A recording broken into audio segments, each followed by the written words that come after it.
ভিডিওটি দেখার আগে সবার কাছে ছোট্ট একটি রিকোয়েস্ট করতে চাই, প্লিজ প্লিজ প্লিজ যারা ভিডিওটি দেখবেন সবাই একটা করে সাবস্ক্রাইব করে দিবেন।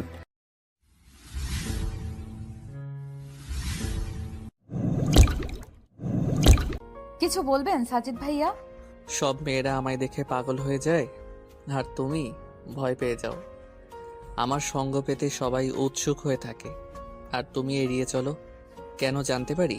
চিত্রা সাজিদের কথাগুলো শুনে আরো ঘাবড়ে যায়। মনে মনে ভয় পেলেও মুখের ভঙ্গিতে সেটা লুকানোর চেষ্টা করে। বলে, আপনি আমার সিনিয়র, আমরা তো ক্লাসমেট নই যে আপনার সঙ্গ পেতে চাইবো।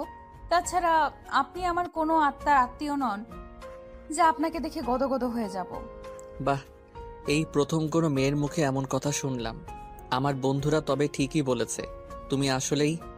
আপনার বন্ধুরা কি বলেছে আর কি বলবে সেটা জানার কোনো আগ্রহ বা ইচ্ছা কোনোটাই আমার নেই। দয়া করে আমায় যেতে দিন। যেতে তো দেবই, শুধু একটা কথা জানার ছিল। কি কথা? কাল তুমি নবীন বরণে গান গাইবে তো? নাম তো দিয়েছি, বাকিটা উপরওয়ালার ইচ্ছে। কথাটা বলে চিত্রা চলে গেল। সাজিদের বন্ধুরা এসে সাজিদকে সান্ত্বনা দিতে লাগলো। পরের দিন নবীন বরণ। চিত্রা ভার্সিটিতে আসতেই রানী বলল, ওয়াও চিত্রা, তোকে এই নীল শাড়িতে অপূর্ব লাগছে। থাক, সব সময় তোর ফাইজলামি। রানী ঠিকই বলছে, অনেক সুন্দর লাগছে। জয়িতার কথা শুনে চিত্রার কেমন একটা অস্বস্তি হতে লাগলো। মনে মনে বলল, শাড়িটা না পরে অন্য ড্রেস পরা উচিত ছিল। ধীরে ধীরে সবাই ভার্সিটিতে পৌঁছে গেল। যেহেতু নবীন বরণ তাই অনেক মানুষ এসেছে। চিত্রাকে স্টেজে গান করার জন্য ডাকা হচ্ছে। চিত্রা এত মানুষ দেখে একটু ভয় পাচ্ছিল, যদি গানটা ভালো না হয়। এসব ভাবতে ভাবতে স্টেজে উঠল, গান গাওয়া শুরু করলো। আমাদের চিত্রা কি ভালো গায় তাই না? রে রানী, সত্যি অসাধারণ গায়। চিত্রা গান শেষ করে স্টেজ থেকে নামতেই সাজিদ সামনে এসে বলল, নেক্সট টাইম আর কখনো শাড়ি পরবে না।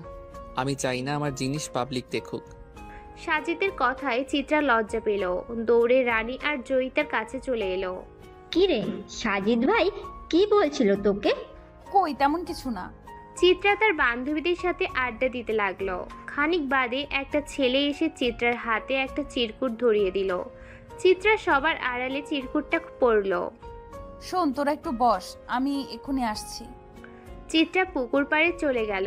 গিয়ে দেখে খুব একটা কেউ নেই। চিত্রা পুকুর পাড়ে চলে গেল, গিয়ে দেখে খুব একটা কেউ নেই।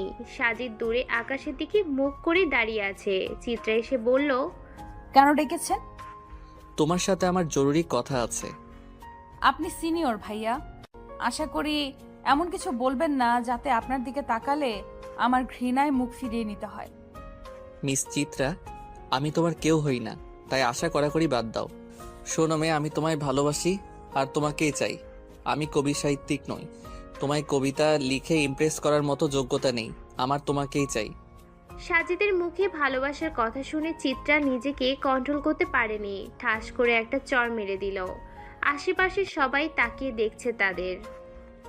আর কখনো এমন কথা যেন না শুনি, এর ফল কিন্তু ভালো হবে না।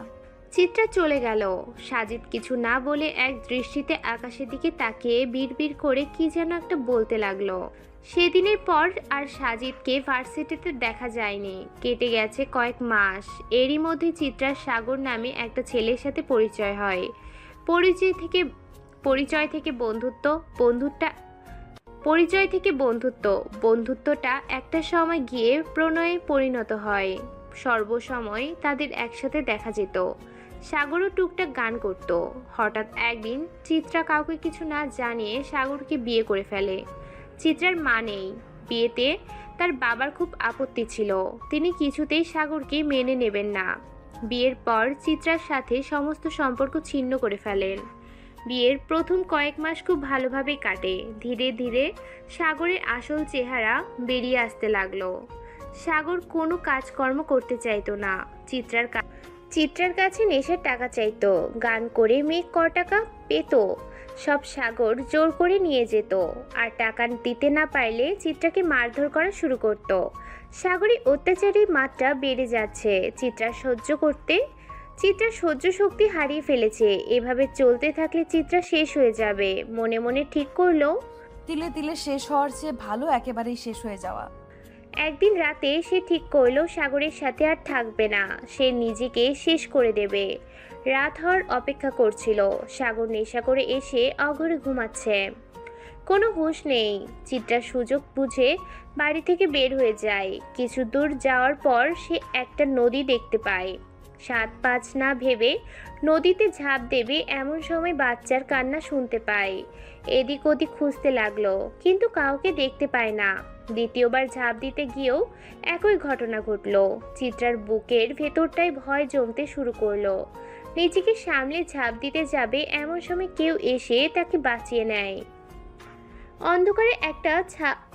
অন্ধকারের একটা আবছায়া অবয়টা দেখতে পেয়ে চিত্রা জ্ঞান হারিয়ে ফেলে। জ্ঞান ফিরতেই দেখে সে এক রাজকীয় খাটে শুয়ে আছে। পাশে একজন অল্প বয়সী মেয়ে দাঁড়িয়ে। ম্যাম, আপনি ঠিক আছেন? আপনার জন্য একটা গুড নিউজ আছে। অবশ্য সেটা স্যার বলবে, আমি স্যারকে ডেকে আনছি। আপনি একটু অপেক্ষা করুন। স্যার, ম্যামের জ্ঞান ফিরেছে। তুমি এখানে অপেক্ষা করো টিনা, আমি দেখা করে আসতেছি। চিত্রা শুয়ে শুয়ে গতকালের ঘটনার কথা ভাবছে। কে বাঁচিয়েছে আমায়? আমি বাচ্চাদের কান্না শুনতে পাচ্ছিলাম কেন? এমন সময় ভাবতে ভাবতে চিত্রা আবার ঘুমিয়ে পড়ে। ঘন্টা দুয়েক পর ঘুম ভেঙে দেখে কেউ একজন আকাশের দিকে মুখ করে দাঁড়িয়ে আছে। দাঁড়ানোর ভঙ্গিটা চিত্রা খুব চেনা, কিন্তু এটা তো সম্ভব নয়। নিজেকে ধাতস্থ করে বলল, শুনছেন? আকাশের দিকে তাকিয়ে থাকা ব্যক্তিটি ঘাড় ঘুরিয়ে চিত্রার দিকে তাকালো। চিত্রা অস্পষ্ট কণ্ঠে বলল, আকাশের দিকে তাকিয়ে থাকা ব্যক্তিটি ঘাড় ঘুরিয়ে চিত্রার দিকে তাকালো। চিত্রা অস্পষ্ট কণ্ঠে বলল, সাজিদ ভাই, আপনি এখানে? কেন এত অবাক হওয়ার কি আছে? না মানে এত আমতা আমতা করতে হবে না। মিস টিনা, এদিকে আসুন। জি স্যার, বলুন। ম্যামকে খাবারটা খাইয়ে দিন, আর শুনুন, ওনার যেন কোনো অযত্ন না হয়। স্যার, আপনি? আমার একটা দরকারি কাজ আছে। আর হ্যাঁ, তোমাকে বলছি মেয়ে, এতদিন নিজে যা খুশি করেছো, এবার নিজের ইচ্ছা মতো, খেয়াল খুশি মতো না চলে বাচ্চাটার কথা ভাবতে শেখো। থমথমে গলায় কথাগুলো বলে সাজিদ বাইরে চলে গেল। বাচ্চার কথা শুনে চিত্রার একদিকে খুব আনন্দ হচ্ছে, অন্যদিকে খুব কান্না পাচ্ছে। এ কেমন নিয়তি তার? টিনা কাছে এসে জিজ্ঞেস করলো, ম্যাম, আপনার মন খারাপ কেন? কই না তো। খাবারটা খেয়ে নিন। এখন আপনার সময় মতো খেতে হবে। আপনি রেখে যান, আমি পরে খেয়ে নিব। ঠিক আছে, আমি পাশের রুমে আছি। প্রয়োজন হলে এই বেলটা বাজাবেন। আমি সঙ্গে সঙ্গে চলে আসব। টিনা চলে গেল। চিত্রা সাগরের কথা ভাবছে। মা হওয়ার প্রতিটা মেয়ের জন্য আল্লাহর বিশেষ রহমত স্বরূপ। ওই জন্যই কাল আমি বাচ্চার কান্না শুনতে পাচ্ছিলাম।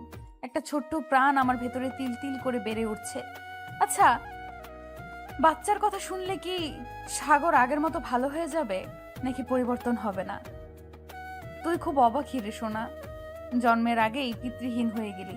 সোনা, তুই কোনো চিন্তা করিস না, মাম্মা তোকে সব সময় ভালো রাখবে, কখনো কোনো কষ্ট পেতে দিবে না।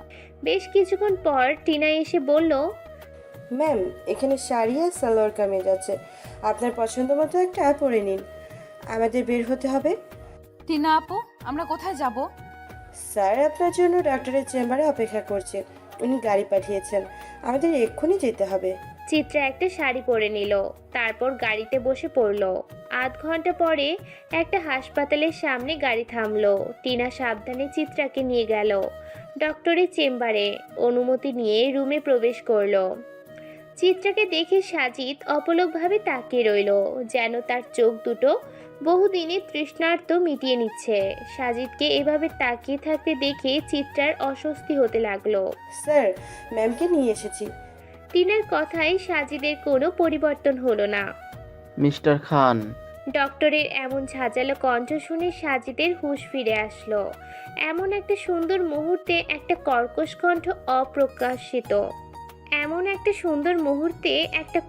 কণ্ঠ অপ্রত্যাশিত। সাজিদের অসহ্য লাগলো। টিনাকে ইশারা করলো বাইরে অপেক্ষা করার জন্য। ডাক্তার চিত্রাকে ভালোভাবে পর্যবেক্ষণ করতে লাগলো। নার্স, ওনাকে নিয়ে গিয়ে টেস্টগুলো করিয়ে 8 ঘন্টার মধ্যে রিপোর্ট নিয়ে আসো। নার্স চিত্রাকে নিয়ে গেল। ডক্টর, চিত্রা ঠিক আছে তো? ওর বাচ্চা কেমন আছে? দেখুন, ওনার শরীরের অবস্থা খুব খারাপ। শরীর অনেকটা দুর্বল, মানসিকভাবেও বিপদগ্রস্ত। ওনার প্রেশার, ওনার প্রপার ট্রিটমেন্ট দরকার, না হলে বাচ্চাকে কোনোভাবেই বাঁচানো সম্ভব নয়। ওষুধ শুধু ওনার শারীরিক অবস্থার উন্নতি করতে পারবে, কিন্তু মানসিক সুস্থতা আপনাকে করতে হবে। উনি যেন সবসময় হাসি খুশি থাকে, তার খেয়াল রাখতে হবে।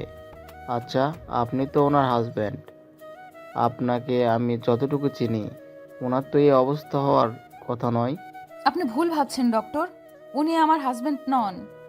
চিত্রার গলার আওয়াজ শুনে সাজিদ নড়ে চড়ে বসলো। সাজিদের দিকে একবার তাকিয়ে চিত্রা আবার বলা শুরু করলো। ডক্টর, উনি আমার কেউ নন, তাই আমার শরীরের অবস্থা সম্পর্কে ওনাকে বলে শুধু শুধু বিভ্রান্ত করছেন। আপনি যা বলার আমায় বলুন, আমি সবটা মেনে চলার চেষ্টা করব। উনি তো এতক্ষণ ধৈর্য ধরে কথাগুলো শুনছিলেন। আচ্ছা, যাই হোক, আপনার অভিভাবক কাউকে ডাকুন।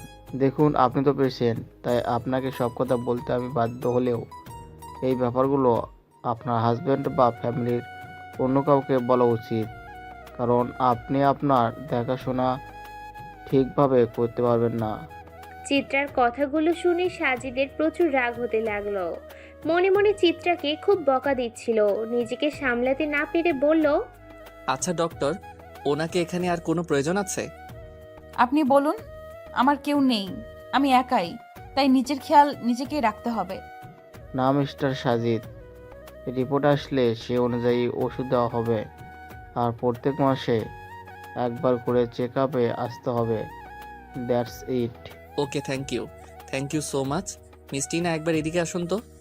টিনা ভেতরে আসতেই সাজিদ বলল, মিস টিনা, ওনাকে নিয়ে গাড়িতে অপেক্ষা করুন, আমি এক্ষুনি আসছি। জি স্যার, ম্যাম আমার সাথেই আসুন। সাজিদ চলে যেতে বলাই চিত্রার বেশ রাগ হয়। দাঁত কিরমির করে কি যেন বলতে লাগলো। সাজিদ চিত্রার দিকে তাকিয়ে দেখে চিত্রা বিড়বিড় করছে। এমনভাবে দাঁত কামড়ে ধরলে দাঁত পড়ে যাবে। বয়স তো এখনো কম, এই বয়সে দাদি নানি হওয়ার এত ইচ্ছে? সাজিদের আকাশে ছুড়ে দেওয়া কথাটা চিত্রা বুঝতে পেরে টিনার সাথে চলে গেল। সাজিদ ডক্টরের কাছ থেকে সব জেনে নিল। ওষুধপত্র নিয়ে আধ ঘন্টা পরে গাড়িতে ফিরে এলো। গাড়িতে বসে ড্রাইভারকে গাড়ি চালাতে বলল। ড্রাইভার গাড়ি চালানো শুরু করলো। ঘুম ভেঙে চিত্রাকে খুঁজতে লাগলো সাগর। তার খুব নেশার টান উঠেছে। পুরো ঘর তছনছ করে ফেলেছে টাকা খুঁজতে গিয়ে, কিন্তু কোথাও একটা আধুলির ছিটে ফোঁটা পর্যন্ত নেই। তার প্রচণ্ড কষ্ট হচ্ছে। এক্ষুনি নেশা করতে হবে, নইলে সে শেষ হয়ে যাবে। ঘরের একটা কোণায় চিত্রা হারমোনিয়ামটা দেখতে পায়। মাথার মধ্যে দুষ্টু বুদ্ধির ঢেউ খেলে যায়। একটা শয়তানি হাসি দিয়ে বলে, হারমোনিয়ামটা বিক্রি করে অনেকখানি টাকা পাওয়া যাবে। মোটামুটি 3-4 দিনের জন্য নিশ্চিন্ত মনে থাকবো, তারপর আমার চিত্রা বেবির থেকে আবার টাকা আনা শুরু করব। একটা কাপড়ের টুকরো নিয়ে এসে হারমোনিয়ামটাকে ভালোভাবে পরিষ্কার করে ব্যাগে কমে ঢুকে বেরিয়ে পড়ে। ড্রাইভার সাহেব, সামনে একটু ব্রেক করেন, আমি নামবো। মিস টিনা, আপনি চিত্রাকে নিয়ে বাড়ি যান, দুইজনে ফ্রেশ হয়ে খেয়ে রেস্ট নিন, আর ওনার একটু খেয়াল রাখবেন। জি স্যার, অবশ্যই। সাজিদ গাড়ি থেকে নেমে কাকে যেন কল করলো। হ্যালো, আমি এক্ষুনি আসছি। মিনিট 5 অপেক্ষার পর একটা গাড়ি এসে সাজিদের সামনে দাঁড়ায়। সাজিদ মানিব্যাগ থেকে কিছু টাকা বের করে বলে, ড্রাইভার সাহেব, এই নিন, আপনি একটা ট্যাক্সি নিয়ে চলে যান। সাজিদ গাড়ি নিয়ে চলে গেল। গাড়ি চালাতে চালাতে কাল থেকে ঘটে যাওয়া ঘটনা নিয়ে ভাবছে। জীবনে চলার পথে কত শত মানুষের সাথে দেখা হয়, কত ঘটনা ঘটে। কিছু ঘটনা মনের মধ্যে দাগ কেটে যায়। চিত্রা তাকে অপমান করার পর আর কখনো সে চিত্রার সামনে গিয়ে দাঁড়ায়নি, কিন্তু চিত্রার খোঁজ খবর নিতে কখনো কার্পণ্য করেনি। গতকাল চিত্রার কথা খুব মনে পড়ছিল, তাই কাজ শেষ করে নদীর পাড়ে আসছিল। মন খারাপ থাকলে সব সময় এই জায়গায় এসে বসে থাকে। গাড়ি থেকে নামতেই দেখে দূরে একটা মেয়ে নদীর দিকে ছুটে যাচ্ছে। মেয়েটার ভাবগতিক সুবিধার লাগছিল না, তাই দৌড়ে গিয়ে মেয়েটাকে ধরলো, কিন্তু ততক্ষণে মেয়েটা অজ্ঞান হয়ে গেছে। ফোনের ফ্ল্যাশ অন করে দেখে এই তো তার সেই স্বপ্নকুমারী। মাকে এত সাধ্য সাধনা করেও যাকে এত সাধ্য সাধনা করেও পায়নি, তাকে এই অবস্থা দেখবে ভাবতে পারেনি। তাড়াহুড়ো করে গাড়িতে তুলে বাসায় নিয়ে গেল। ফোনের রিংটংয়ে সাজিদের ভাবনার রেশ কাটলো। নাম্বার দেখার পর রিসিভ করতে ইচ্ছে করলো না, যেন এক প্রকার এড়িয়ে গেল। একটু পরে ট্রাফিক সিগন্যাল কাটিয়ে কিছু দূর এগোতে ট্রাফিক জ্যাম। আধ ঘন্টা ধরে বসে আছে সে, কিন্তু কোনো পরিবর্তন নেই। গাড়িগুলো নির্বিকারভাবে আটকে আছে। কেউ কেউ অসহ্য হয়ে হর্ন বাজিয়ে যাচ্ছে। আজকাল জ্যামের কারণে রাস্তায় গাড়ি চালানো সবচেয়ে ধৈর্যের কাজ। সাজিদের চোখে মুখে বিরক্তির ছাপ স্পষ্ট হয়ে ফুটে উঠেছে। গাড়ির কাজগুলো নামিয়ে বাইরের তাকাতেই দূর থেকে একটা পরিচিত মুখ দেখতে পায়। পরিচিত মুখের ব্যক্তিটিকে গাড়ির দিকে এগিয়ে আসতেই সাজিদ অন্যদিকে মুখ ঘুরিয়ে নেয়। নিজেকে আড়াল করে সে ব্যক্তিটিকে দেখতে থাকে। ব্যক্তিটি আর কেউ নয়, চিত্রার স্বামী সাগর। কাঁধে একটা ব্যাগ নিয়ে তাড়াহুড়ো করে একটা দোকানের দিকে যাচ্ছিল। সাজিদ গাড়ি থেকে নেমে সাগরের পিছু নিল। কিঞ্চিত দূরত্ব বজায় রেখে সে সাগরকে অনুসরণ করতে লাগলো। কিছুক্ষণ বাদে সাগর দোকান থেকে বের হয়ে উল্টা দিকে হাঁটা দিল। সাজিদ দেরি না করে ওই দোকানে গেল। দোকানে ঢুকতেই একটা মাঝবয়সী লোক এসে বলে, কি লাগবো? কোন হারমোনিয়াম, সেটা বিনা তবলা হগল কিছুই আছে। ইচ্ছা হলে রেডিমেড নিতে পারেন, আবার নিজে পছন্দ অনুযায়ী কিনে নিতে পারেন। আমার একটা ইনফরমেশন চাই, আশা করি অ্যান্সার পাবো। লোকটা ইংরেজিটা বুঝতে না পেরে একজনকে ডেকে বলল, ওই ফটকা, উনি কি কইতাছে দেখ দেখি। আমি তো ওইসব ইংরেজি বুঝি না। তুই তো তাও কোন ক্লাস পড়লি? একটা অল্প বয়সী ছেলে কান খোঁচাতে খোঁচাতে বলল, মালিক, আমার নাম ফটিক। আপনি আমারে ফটকা কইবেন না, আমার একটা পেস্টিস আছে না। হইছে, তুই আমার আর লজ্জা দিতে আবি না, কামে মন দে। ফটিক এসে বলল, জি স্যার, কেন? একটু আগে একটা ছেলে ব্যাগ কাঁধে নিয়ে এসেছিল। যাওয়ার সময় তার সাথে কোনো ব্যাগ ছিল না। কেন এসেছিল তুমি জানো? হ্যাঁ, জানবো না কেন? উনি একটা হারমোনিয়াম বেচতে আইছে, মনের মতো টাকা পাইছে, বেচে দিছে। ওই হারমোনিয়ামটা একটু দেখতে পারি? এখনই আনতেছি। ফটিক হারমোনিয়ামটা সাজিদের সামনে নিয়ে আসলো। হারমোনিয়ামটা তার খুব চেনা। হারমোনিয়ামটার বাম পাশে একটা নাম দেখে সাজিদ হাসির রেখা টেনে বলে, আমি এটা নিতে চাই। যে নিতে পারেন মালিক। কি হইছে? সারের মতো চেতাস কেন? স্যার, হারমোনিয়ামটা নিতে চায়। দোকানের মালিকের থেকে সাজিদ হারমোনিয়ামটা কিনে নেয়। ফটিক এসে গাড়িতে রেখে দেয়। ফটিককে আরও কিছু টাকা দেয় গাড়ি পর্যন্ত নিয়ে আসার জন্য। হারমোনিয়ামটা হাত বুলিয়ে আবার গাড়ি চালাতে শুরু করে। প্রায় এক ঘন্টা পর একটা বাড়ির সামনে এসে গাড়ি থামায়। পুরনো ধাঁচের বাড়ি, চারপাশে গাছগাছালি দিয়ে ঘেরা। দরজা কড়া নাড়তে একজন বয়স্ক বৃদ্ধা দরজা খুলে দেয়। চশমাটা খুলে শাড়ির আঁচল দিয়ে মুছে নেয়। কে তুমি বাবা? তোমায় তো চিনতে পারলাম না। আমায় আপনি চিনবেন না। মিনহাজ সাহেব বাড়ি আছেন? আমি ওনার সাথে দেখা করতে এসেছি। কোকা তো বাড়ি নেই, মাত্রই বেরিয়েছে। আসতে দেরি হবে, তুমি অন্য একদিন এসো। বিশেষ করে শুক্রবার দিনটাই খোকা বাড়িতেই থাকে। আমি অনেক দূর থেকে এসেছি, ওনার জন্য অপেক্ষা করতে চাই। উনি আসলে দেখা করে তারপর যাব। ঠিক আছে, তবে ভিতরে এসে বসো। সাজিদ বাড়ির ভেতরে ঢুকলো। বাইরে থেকে যতটা পুরনো মনে হয়, ভেতরে ঠিক তার উল্টো চিত্র। বিশেষ করে বাড়ির সামনের উঠোন জুড়ে নানা ধরনের ফুলের গাছ। বৃদ্ধা মহিলাটি সাজিদকে বসার ঘরে নিয়ে গেলেন। তুমি বসো বাবা, আমি এক্ষুনি আসছি। সাজিদ এক পলকে পুরো রুম দেখে নিল। খুব রুচিশীল ব্যক্তিত্বের অধিকারী না হলে এমনভাবে ঘর সাজানো যায় না। দেয়ালে অনেকগুলো ছবি টাঙানো। একটা ছবিতে সাজিদের দৃষ্টি নিবদ্ধ হয়ে গেছে। বৃদ্ধা মহিলাটি কিছুক্ষণ পর ফিরে এলেন, হাতে একটা চায়ের ট্রে। বৃদ্ধা, নাও বাবা, চাটা খাও, অনেক দূর থেকে এসেছো, চাটা খেলে ভালো লাগবে। সাজিদ চায়ের কাপ হাতে নিয়ে চুমুক দিল, মনে মনে কথাগুলো সাজিয়ে নিচ্ছে। শুনেছি মিনহাজ সাহেব খুব কড়া ধাঁচের মানুষ, কোনো ভুল চুক করা যাবে না, একটা ভুল কথা সব কিছু এলোমেলো করে দিতে পারে। আচ্ছা, তুমি খোকার কাছে কেন এসেছো? একটা বিশেষ কাজে। আপনার নাতনি চিত্রাকে নিয়ে কিছু কথা বলার ছিল। বৃদ্ধা মহিলার চোখ দুটো কোটর থেকে বেরিয়ে এলো, যেন মনে হলো অনেক দিন পরে খুশির বান এসেছে। আহ্লাদি সুরে বলে উঠল বৃদ্ধা। চিত্রা, আমার চিত্রা? জি। কেমন আছে আমার নাতনি? কতদিন হলো কোনো খোঁজ নেই।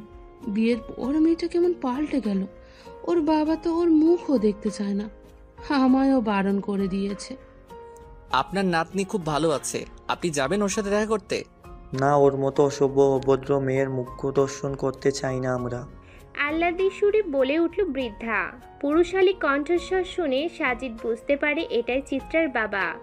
বৃদ্ধা মহিলাটি ছুটে ছেলের কাছে গেলেন। মেয়েটা কেমন আছে তুই কি একবারও জানতে চাস না খোকা? না মা, সে বাচুক মরুক তাতে আমার কিছুই যায় আসে না। শোনো ছেকরা, তুমি যদি চিত্রার উম্মেদারি করতে এসে থাকো তবে ভুল জায়গায় এসেছো। মেহমান হয়ে এসেছো, খাওয়া দাওয়া করে রেস্ট নিয়ে বাড়ি চলে যাও। অন্য কারুর হয়ে সাল্লাসি করতে আসলে সেটা ভালো হবে না। মিনহাজ সাহেবের কথা শুনে মনে হলো অনেক অভিমান জমা হয়েছে। পুরুষ সহজে কাঁদে না, কষ্টগুলো বুকের ভিতর জমিয়ে জমিয়ে নিজেকে পাথরের মতো শক্ত আবরণে ঢেকে ফেলে। আঙ্কেল, আমি শুধু 2 মিনিট চিত্রার সম্পর্কে বলবো। আমার 2 মিনিট কথা শুনে আপনার যদি মনে হয় আমি ভুল, তবে আমি সেই মুহূর্তে চলে যাব, আর কখনো চিত্রার সম্পর্কে কোনো কথা নিয়ে আপনার সামনে দাঁড়াবো না। মিনহাজ সাহেব বেশ কিছুক্ষণ ভাবলেন, সোফায় বঙ্গে সাজিদকে কথা বলার জন্য ইশারা করলেন। সাজিদ নিজের মনের মধ্যে থাকা কথাগুলো শেষবারের মতো ঝাঁঝিয়ে নিল। আঙ্কেল, আমরা সবাই জীবনে ছোট বড় অসংখ্য জানা অজানা ভুল করে ফেলি। কিছু ভুল থেকে আমরা শিক্ষা নিয়ে পরবর্তীতে সেগুলো শুধরে নেওয়ার চেষ্টা করি। তাতে আপনারা বড়রা আমাদের পাশে থেকে সাহায্য করেন। আমি মানছি চিত্রা নিজের জীবনের সবচেয়ে বড় একটা ভুল করেছে। আপনি বাবা হয়েও সে ভুল করা থেকে আটকাতে পারেননি বলে আপনার আক্ষেপের শেষ নেই। সব থেকে খারাপ তখন লাগে যখন সব সত্য জেনেও মিথ্যেগুলো চোখের সামনে বিজয়ী বেশে দেখতে হয়। আপাত দৃষ্টিতে মিথ্যের জয় হলেও সত্যগুলো একটা সময় বেরিয়ে আসে। আপনার মেয়ে চিত্রা সে সত্যের সন্ধান পেয়েছে। সে সত্য এতটাই ভয়ানক ছিল, সে নিজেকে ঠিক রাখতে না পেরে আত্মহত্যার চেষ্টা চালায়। মেয়ের এমন করুণ পরিণতির কথা শুনে মিনহাজ সাহেব অস্থির অস্থির করতে লাগলো। একমাত্র মেয়েকে দেখার তৃষ্ণা যেন বহু গুণ বেড়ে গেল। আঙ্কেল, আমার যা বলার বলেছি, আমি এবার আসি। সাজিদ বসার ঘর থেকে বেরিয়ে আসলো। উঠোন পেরিয়ে গেটের কাছাকাছি চলে আসতেই পিছন থেকে মিনহাজ সাহেবের ডাক শুনতে পায়। দাঁড়াও। সাজিদ পা চালানো বন্ধ করে দিল। আমার মেয়ের সাথে দেখা করতে চাই, নিয়ে চলো আমায়। নিয়ে যাব, তবে এখন নয়। আমি শুধু আপনাদের চিত্রার ব্যাপারটা জানাতে এসেছি। আপনারা ওকে বুঝতে পেরেছেন তাতেই অনেক। আঙ্কেল, আপনার কাছে আমার একটা অনুরোধ আছে। কি অনুরোধ? না বলা পর্যন্ত আপনারা চিত্রার সাথে দেখা করবেন না। এ হতে পারে না। আমার মেয়ের এই অবস্থায় আমি বাবা হয়ে দূরে থাকি কি করে? এ তোমার অন্য আবদার। তাছাড়া আমি তো অক্ষম পিতা নই। নিজের মেয়েকে খাওয়ানোর সামর্থ্য আমার আছে। সারা জীবন যা কিছু অর্জন করেছি সব মেয়ের জন্যই। ও তোমার কাছে থাকবে কেন? তুমি ওকে বাঁচিয়েছো, তার জন্য তোমার কাছে সারা জীবন কৃতজ্ঞ থাকবো। আমার মেয়ে আমার বাড়িতে আমার সাথেই থাকবে, আমি অন্য কোথাও রাখবো না। আঙ্কেল, আপনাদের দেখলে তার নিজের প্রতি ঘৃণা বাড়বে, আত্মগ্লানিতে ভুগবে। ওর শরীরের যা অবস্থা, এখন ওকে সবসময় হাসি খুশি থাকতে হবে। আপনার মেয়ে আপনার কাছেই থাকবে, শুধু কটা দিন যাক। আমি এসে চিত্রাকে দিয়ে যাব, প্রমিস করছি। মিনহাজ সাহেব সাজিদের কথা মানতে চাইছে না। সাজিদ অনেক বুঝিয়ে রাজি করালো। উনি কণ্ঠস্বর ছোট করে বললেন, ঠিক আছে, আমি তবে দূর থেকে একবার আমার মেয়েকে দেখব। তুমি ওকে বাঁচিয়েছো তাই তোমার কথা রাখলাম, কিন্তু বেশি দিন আমার মেয়েকে দূরে রাখতে পারবো না। মিনহাজের সাথে কথা বলা শেষ করে সামনের দিকে পা বাড়াবে এমন সময় টিনার কল। হ্যালো স্যার, ম্যামকে খুঁজে পাচ্ছি না। টেবিলে একটা চিরকুট রেখে কোথায় যেন চলে গেছে। চিরকুটে কি লেখা? আহত পাখি ফিরছে তার নীড়ে, ক্ষত বিক্ষত যাই হোক থাকবে তারই দ্বারে। আপনি চিন্তা করবেন না, আমি জানি সে কোথায় গেছে, আমি চিত্রাকে নিয়ে ফিরবো। গাড়ির স্পিড বাড়িয়ে চালানো শুরু করলো। আচ্ছা, মেয়েরা এমন কেন? যারা তাদের কষ্ট দেয়, যন্ত্রণার অনলে একটু একটু করে মেরে ফেলে, তাদের কাছে বারবার ছুটে যায়। ভালোবাসা কি তবে এমন নির্লজ্জ বেহায়া যে অবহেলা করে তাকে মনটা ভালোবেসে যায়? চিত্রা সাজিদের বাড়ি থেকে বেরিয়ে একটা রিক্সা ভাড়া করলো। রিক্সায় উঠে হুড তুলে দিল। একবার তাকে শেষ চেষ্টা করতে হবে। সাগরের কাছে গিয়ে বাচ্চার কথা বলবে। হয়তো বাচ্চার কথা শুনে সাগরের সুবুদ্ধি হবে। একটা ক্ষীণ আশা যেন তাকে সাহস জুগিয়ে যাচ্ছে। গরমে ঘেমে নিয়ে একাকার হয়ে গেছে। বৃষ্টির কোনো লক্ষণ দেখা যাচ্ছে না। চিত্রার খুব পিপাসা পেয়েছে। বোতলের ছিপি খুলে ঢক ঢক করে পানি পান করে নিল। ভাগ্যিস আসার সময় পানিটা নিয়ে এলো। রিক্সা ভাড়া ছাড়া তার কাছে অতিরিক্ত টাকাও নেই। অনেক অলিগলি ঘুরে রিক্সা তার নির্দিষ্ট গন্তব্যে পৌঁছালো। রিক্সা থেকে নেমে ভাড়া মিটিয়ে বাড়ির দিকে এগিয়ে যাচ্ছে। বুকটা ধুকপুক ধুকপুক করছে। আনন্দ আর ভয় মিশে যেন এক অদ্ভুত অনুভূতি হচ্ছে। মিনিট 5 হাঁটার পর দরজার সামনে পৌঁছালো। গিয়ে দেখে দরজাটা হা করে খোলা। তার বেডরুম থেকে একটা মেয়েলি কণ্ঠস্বর ভেসে আসছে। চিত্রা রুমের আরো কাছাকাছি গেল। রুমের দরজাটা পুরোপুরি বন্ধ নয়, ভেতরে লাইট জ্বলছে। ফাঁক দিয়ে দেখে সাগর আর একটা মেয়ে। পায়ের তলা থেকে যেন মাটি সরে গেল। সাগর নেশাগ্রস্ত, মাতাল, কিন্তু সে যে চরিত্রহীন তা চিত্রার অজানা ছিল। দৌড়ে বাড়ির বাইরে চলে এলো। বুকের ভিতরটা যেন দুমড়ে মুচড়ে শেষ হয়ে যাচ্ছে। নিজের উপর রাগ হতে লাগলো চিত্রার। এমন একটা জঘন্য মানুষকে সে কি করে ভালোবাসলো? গলাটা ধরে আসছে। চোখ দুটো পানিতে ভরে গেল। চোখের পাতা ফেলতেই যেন পানিগুলো ঝরঝর করে ঝরে পড়বে। কান্না করার মতো কিছুই হয়নি মেয়ে, জীবনটা অনেক বড়, এত তাড়াতাড়ি ভেঙে পড়লে চলবে না। গলির মুখে গাড়ি আছে, গিয়ে বসে পড়ো। আমি আপনার সাথে যাব না। ঠিক আছে, যেও না। সাজিদ চলে গেল। সাজিদের এমন নির্লিপ্ত জবাবে চিত্রার আরো বেশি কান্না পেল। কোনো বাধাই যেন মানতে চাইছে না। এখন আমি কি করব? কার কাছে সাহায্য চাইবো? বাবা তো সেই কবেই মুখ ফিরিয়ে নিয়েছে। বিয়ের পর বন্ধু বান্ধবী সবার থেকে বিচ্ছিন্ন হয়ে পড়েছি। সাজিদ আড়াল থেকে বেরিয়ে বলল, এই নাও, রুমালটা দিয়ে চোখ মুখ মুছে নাও। চিত্রা কাঁপা কাঁপা হাতে রুমালটা নিল। চোখ মুখ মুছে সাজিদকে ফেরত দিল। কোথায় যাবে তা ঠিক করেছো? চিত্রা মাথা নেড়ে জানালো, ঠিক করেনি। আমার সাথে যেতে চাইলে গাড়িতে গিয়ে বসো, আগামী 2 মিনিটের মধ্যে আমি চলে যাব। সাজিদের কথা বলা শেষ হতেই না হতেই চিত্রা সুরসুর করে গাড়িতে বসে পড়ল। সাজিদ চিত্রাকে নিয়ে ফিরে আসে। টিনা, চিত্রাকে নিয়ে ভেতরে যান, কোনো দরকার হলে আমায় কল দেবেন। জি স্যার। সাজিদ চলে যেতেই টিনা চিত্রাকে রুমে নিয়ে গেল। টিনা আপু, আমি একটু একা থাকতে চাই। কিন্তু ম্যাডাম। প্লিজ আপু। চিত্রের চোখ মুখ দেখে টিনা বুঝতে পারলো কিছু একটা হয়েছে। টিনা আর কথা বাড়ালো না, চিত্রাকে রেখে রুম থেকে বেরিয়ে গেল। চিত্রা এসে দরজা লাগিয়ে দিল। বারবার সাগরের করা বিশ্বাসঘাতকতার কথা মনে পড়তে লাগলো। ভুল মানুষকে ভালোবাসার শাস্তি পাচ্ছে। আমি এত বড় একটা ভুল কি করে করলাম? একটা মানুষকে চিনতেই পারলাম না। তাহলে কি বাবা ঠিকই বলতো, এই রংচং মাখা শহরে মানুষ চেনা যায় না? কোনটা মুখ আর কোনটা মুখোশ তা জানা খুব কঠিন। বাবা, ও বাবা, আমায় তুমি মাফ করে দেবে তো বাবা? আমি কোন মুখে তোমার সামনে গিয়ে দাঁড়াবো বাবা? তোমার চেয়ে বেশি কেউ আমায় ভালোবাসে না, জানো তো বাবা। তোমার মেয়েটা সত্যিই একটা বোকা। মানুষ চিনতে বড্ড ভুল করে ফেললাম বাবা। আচ্ছা বাবা, ওরা কিভাবে পারে এমন করে ঠকাতে? ওদের কি একটুও কষ্ট হয় না? চিত্রা হাউমাউ করে কাঁদতে শুরু করলো। মানুষটা ভুল, কিন্তু তার প্রতি ভালোবাসা তো ভুল নয়।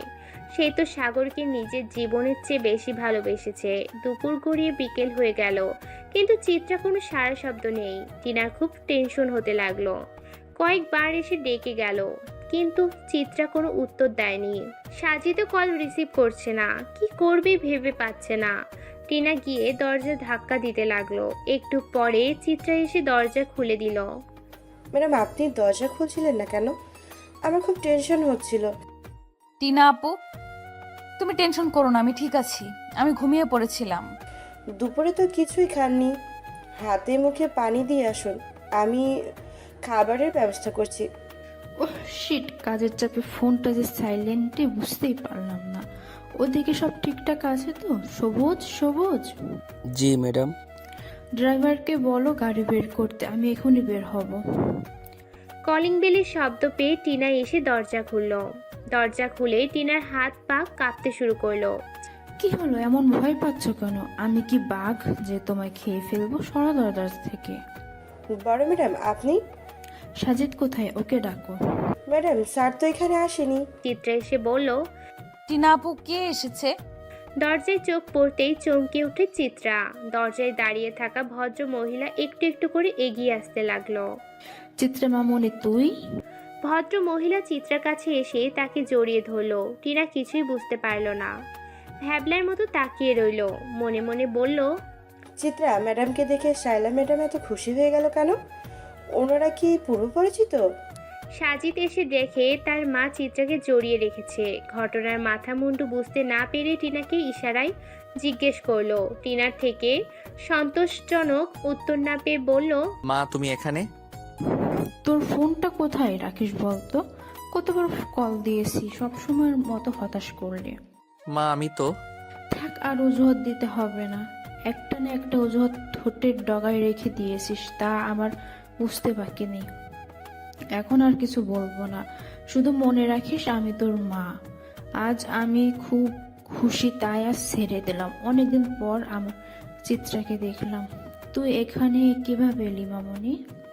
সাজিদ বলে, মা আমি তোমায় সব পরে বুঝিয়ে বলবো, তার আগে বলো তুমি চিত্রাকে কিভাবে চেনো? চিত্রাকে আমি শুধু আমি না, তুইও চিনতিস। অনেক বছর আগেকার কথা, তাই হয়তো তোর মনে নেই। চিত্রা হচ্ছে আমার ছোটবেলার বান্ধবী চুমকির মেয়ে। ওর মা বেঁচে থাকতে আমি তোকে সাথে নিয়ে ওদের বাসায় যেতাম। এরপর তো আমরা কয়েক বছরের জন্য কানাডায় চলে যাই। ওখানে থাকাকালীন শুনলাম চুমকি আর নেই। কানাডা থেকে ফেরার পরও আমি ওকে দেখার জন্য ওদের বাসায় যেতাম। কিন্তু আমায় তো নাওনি। কারণ তোর বাবা পছন্দ করতো না। তার মধ্যে একটা কারণ হচ্ছে তোর বাবার অর্থের দম্ভ। চিত্রার বাবার অবস্থান তোর বাবার অবস্থান থেকে নিচে। আর দ্বিতীয় কারণ তুই। আমি? চুমকি যখন বেঁচে ছিল তখন একদিন আমি তোর বাবাকে লুকিয়ে চুমকির সাথে দেখা করতে যাচ্ছিলাম। তুই আমার সাথে আসার জন্য খুব বায়না করছিলি, তাই বাধ্য হয়ে তোকে সাথে নিয়ে আসি। আমি আর চুমকির কথা বলছিলাম, তুই আর চিত্রা খেলা করছিলি। একটু পরে চিত্রার চিৎকার শুনতে পাই। গিয়ে দেখে তুই সিঁড়ি থেকে পড়ে গেছিস। চিত্রা তোর মাথার কাছে এসে বসে কান্না করছে। মাথা থেকে প্রচুর রক্ত বের হচ্ছে। ভয়ে আমার হাত পা ঠান্ডা হয়ে গেল। দেরি না করে তোকে হাসপাতালে নিয়ে গেলাম। তোর বাবাকে খবর দিলাম। তোর পরে যাওয়ার জন্য তোর বাবা আমায় খুব বকাবকি করলো। চিত্রাকে দায়ী করে চুমকিকে ছোট বড় অনেক কথা বলেছে। সে থেকে লুকিয়ে ওর কাছে যেতাম। তোর বাবা বা তুই কেউ জানতে পারিসনি। সাজিদও নাই এখানে। কিভাবে? সাজিদ টিনাকে ইশারা দিল চিত্রাকে রুমে নিয়ে যাওয়ার জন্য। টেবিলের উপরে রাখা পানির গ্লাসটা হাতে নিয়ে পানি পান করলো। শায়লাকে সোফায় বসিয়ে সব ঘটনা খুলে বলল। সব শুনে শায়লার চক্ষু চড়ক গাছ। মনে মনে বলল, এত কিছু ঘটে গেছে অথচ মিনহাজ ভাই কিছুই জানালো না। শায়লা সোফা থেকে উঠে দাঁড়িয়ে গেল। আমি চিত্রাকে এখানে রাখবো না। ও আমাদের সাথে আমাদের বাড়িতে থাকবে। তুই বস, আমি ওর সাথে কথা বলে আসছি। শায়লা গটগট করে চিত্রার রুমে চলে গেল। টিনা, চিত্রার যা কিছু জিনিসপত্র আছে সব আধ ঘন্টার মধ্যে গুছিয়ে দাও। শায়লার এমন আদেশ শুনে চিত্রা মনে মনে ভয় পেল। খালামণি, আমায় তুমি বের করে দিচ্ছ? তোকে বের করে দেবো এটাই তুই ভাবলি কি করে মা? আমি তোকে আমার বাসায় নিয়ে যাব, সেখানেই তুই থাকবি। এই সময় পরিবারের সাথে থাকতে হয়। খালামণি, আমি তোমার সাথে গেলে আঙ্কেল তো খুব রেগে যাবে। তুই কিচ্ছু ভাবিস না। তোর আঙ্কেল তোকে অনেক বছর দেখেনি, তাই চিনতেও পারবে না। আর যদি কোনোভাবে জেনে যায়, সেটা সামলানোর দায়িত্ব আমি নিলাম। শায়লা, সাজিদ আর চিত্রা মিলে সাজিদদের বাসার উদ্দেশ্যে রওনা হলো। চিত্রা মনে মনে খুব ভয় পাচ্ছে। আনোয়ার আঙ্কেল যদি কোনোভাবে বুঝতে পারে তবে খালামণিকে অনেক বকাঝকা করবে। আমার জন্য সবার জীবনে সমস্যা তৈরি হচ্ছে, আমায় কিছু একটা করতে হবে। খুব তাড়াতাড়ি এদের সবার জীবন থেকে অনেক অনেক দূরে চলে যেতে হবে। সাজিদের গাড়ি একটা বড় বাড়ির সামনে এসে থামলো। বাড়ির হর্ন দিতেই দারোয়ান এসে গেট খুলে দিল। শায়লা গাড়ি থেকে নামলো। শেফালি, শেফালি, জি মেম সাব কোন? গাড়িতে কিছু জিনিসপত্র আছে, সেগুলো ভেতরে নিয়ে যাও। ওমা চিত্রা, তুই বসে আছিস কেন? নেমে আয়। শায়লার ডাক শুনে চিত্রা অতি সন্তর্পণে নেমে এলো। চারপাশটা ভালোভাবে দেখতে লাগলো। বাড়িটা খুব সুন্দর, একদম রাজপ্রাসাদের মতো। শেফালি জিনিসপত্র নিয়ে ভেতরে গেল। শায়লা চিত্রার হাত ধরে ভেতরে ঢুকলো। ম্যাম সাহেব, এগুলান কোন হানে রাখমু? দোতলায় নিয়ে যা। শেফালি সিঁড়িতে পা দেবে, তখনই শায়লা বলে, শেফালি, দোতলায় যাস না। এই অবস্থায় ওর সিঁড়ি দিয়ে ওঠানামা করা একদম উচিত না। তুই বরং নিচতলায় ওর রুমে রেখে দে, যা। এসব কার শায়লা? আনোয়ার হোসেনের গলার আওয়াজ পেয়ে চিত্রা ভয়ে জড়সড় হয়ে গেল। শায়লার পেছনে নিজেকে আড়াল করার বৃথা চেষ্টা চালাতে লাগলো। এই মেয়েটি কে শায়লা? ও আমার এক বান্ধবীর মেয়ে। ওর বাবা মা একটা কাজের দেশের বাইরে গেছে, তাই এখন আমাদের সাথে থাকবে। আনোয়ার সাহেব চিত্রাকে ডাকলেন। চিত্রা যেতে চাইছে না। শায়লা ওর হাত ধরে আশ্বস্ত করলো। বাহ, ভারী মিষ্টি মেয়ে তো। একদম নিশ্চিন্তে থেকো তুমি, কোনো সংকোচ করবে না। এটা তোমারও বাড়ি। যাকে তাকে তুমি আজকাল বাসার ভেতরে নিয়ে এসে কি ঠিক করছো মম? এটা তো একটু বাড়ি, কোনো হোটেল কিংবা মেয়েদের হোস্টেল নয়। আমাদের প্রাইভেসি বলেও কিছু রাখছো না দেখছি। আর বাবা, তুমিও মমের হাতে হ্যাঁ মিলিয়ে যাচ্ছ, অসাধারণ। কথাগুলো শুনে শায়লা নিজের মেয়ে জেরিনের দিকে অগ্নি দৃষ্টিতে তাকিয়ে বলল, তোমার সাহস তো কম নয়। আমার অতিথিকে তুমি যাকে তাকে বলছো। খবরদার জেরিন, আজ যা বলার বলেছো, পরবর্তীতে আর যেন এই পুনরাবৃত্তি না হয়। এখনই এসে চিত্রের কাছে ক্ষমা চাও। সরি মম, আমি প্রাইমারি স্কুলের ছোট্ট খুকিটি নই যে তোমার কথায় একটা রাস্তার মেয়েকে সরি বলবো। তুমি তোমার অতিথিকে মাথায় তুলে রাখো। তাই নাকি জেরিন? তুই শিওর মা যাকে নিয়ে এসেছে সে রাস্তার মেয়ে? একটা মেয়ে হয়ে আরেকটা মেয়েকে এভাবে অপমানজনক কথা বলতে মুখে একটু আটকায় না? বিবেক বুদ্ধি কি সব জলাঞ্জলি দিয়ে ফেলেছিস? অবশ্য তোর দোষ নেই, ছোটবেলা থেকে সব না চাইতে পেয়ে গেছিস, তাই মানুষকে মানুষ বলে ভাবতে ইগোতে লাগে। সাজিদের কথায় খুব অপমানিত বোধ করলো জেরিন। ধূপধাপ শব্দ করে রুমে চলে গেল। চিত্রা জেরিনের কথায় খুব কষ্ট পেয়েছে। মন খারাপ করার মতো কিছু হয়নি, রুমে গিয়ে রেস্ট নাও। মা চিত্রার অনেক যত্নের প্রয়োজন, টাইমলি খাওয়া দাওয়া করতে হবে। তুই ভাবিস না, তোর কোনো অযত্ন হবে না। শায়লা চিত্রাকে রুমে নিয়ে গেল। ড্রাইভার এসে সাজিদকে বলল, স্যার গাড়িতে একটা হারমোনিয়াম রাখা আছে, কি করব? সাজিদ হারমোনিয়ামটা নিয়ে নিজের রুমে রেখে দেয়। স্যার, ম্যাডাম আপনারে খাইতে ডাকতাছে। সাজিদ খাওয়ার টেবিলে এসে দেখে সবাই আছে, শুধু চিত্রা ছাড়া। ওকে খাইয়ে ঘুম পাড়িয়ে দিয়ে এলাম। সাজিদ চুপচাপ খেয়ে নিজের রুমে চলে গেল। পরের দিন সকালে ঘুম থেকে উঠে মাথাটা ভারী লাগছিল সাগরের। চিত্রা, কড়া করে এক কাপ চা দাও। বেশ কিছুক্ষণ হয়ে গেছে, কিন্তু চিত্রার কোনো সাড়া পেল না। সাগরের খটকা লাগলো। কোথায় গেল? শোয়া থেকে উঠে পুরো বাড়ি তন্ন তন্ন করে খুঁজতে লাগলো, কিন্তু চিত্রা কোথাও নেই। সাগর মাথায় হাত দিয়ে বসে পড়লো। কি হয়েছে মনে করার চেষ্টা করলো। ধীরে ধীরে সব মনে পড়েছে। এই কয়েকদিন সে চিত্রাকে দেখতে পায়নি। একটা মানুষ বাড়িতে নেই, আর সে বুঝতে পারলো না এই কয়েকদিন খুব বেশি খাওয়া হয়েছে। কোনো দিকে হুঁশ ছিল না। মনে মনে একটা অজানা আশঙ্কায় বুকের ভেতরটা কিঞ্চিত কেঁপে উঠল। তবে এই আশঙ্কা ভালোবাসার মানুষ দূরে চলে যাওয়ার জন্য নয়, তার টাকা আসার রাস্তা বন্ধ হওয়ার জন্য। পরক্ষণে একটা শয়তানি হাসি দিয়ে বলল, গেছে ভালোই হয়েছে, আপদ বিদায় হয়েছে। এবার আমার যা খুশি তাই করতে পারবো। এতদিন কানের কাছে শুধু কাজ করো বলে জ্ঞান খ্যান করতো। বাপের টাকা পয়সা থেকে বিয়ে করলাম, কিন্তু বুইরা তো কিছুই দিল না। এবার আরেকটা পাখি ধরার পালা। আগের মতো ভুল করা চলবে না, পজিশনে পা ফেলতে হবে। সাগর একটা ব্যাগে কিছু জামা কাপড় গুছিয়ে নিল, ব্যাগটা কাঁধে ঝুলিয়ে দরজায় তালা দিয়ে বেরিয়ে পড়ল গন্তব্যহীন পথে। চিত্রা কোথায় আছে, কিন অবস্থায় আছে খোঁজ করার প্রয়োজন বোধ করেনি। চিত্রার রুমের সাথে একটা বারান্দা, বারান্দার সামনে একটা ফুলের বাগান। বারান্দা গিয়ে আকাশের দিকে তাকিয়ে দেখে বড্ড মেঘ জমেছে, যে কোনো সময় বৃষ্টি নামবে। অজানা কারণে চিত্রার মনটা খুব খারাপ। আজকাল যেন সব কিছু প্রাণহীন লাগে। শুধু বাচ্চাটার কথা ভেবে নিজেকে ভালো রাখার চেষ্টা করে যায়। হঠাৎ করে তার হারমোনিয়ামটার কথা মনে পড়ে যায়। কতদিন হারমোনিয়ামে সুর তোলা হয়নি।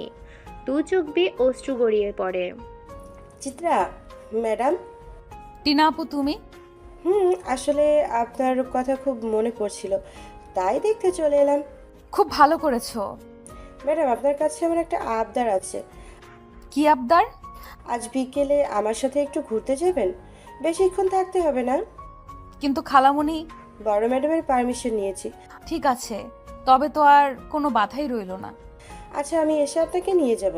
টিনা উঠে চলে যাচ্ছিল, এমন সময় চিত্রা বলল, আমি যাব না। টিনা কিছুটা হতাশ হলো। মাত্রই রাজি হলো, এখন আবার না করছে। টিনা গিয়ে চিত্রার হাত ধরলো। কেন যাবে না ম্যাডাম? তুমি আমায় ম্যাডাম বলছো? আপনি আপনি করে কথা বলছো, তাই যাব না। তুমি আমায় তুমি করে বললে যাব। ছোটদেরকেও আপনি বলে?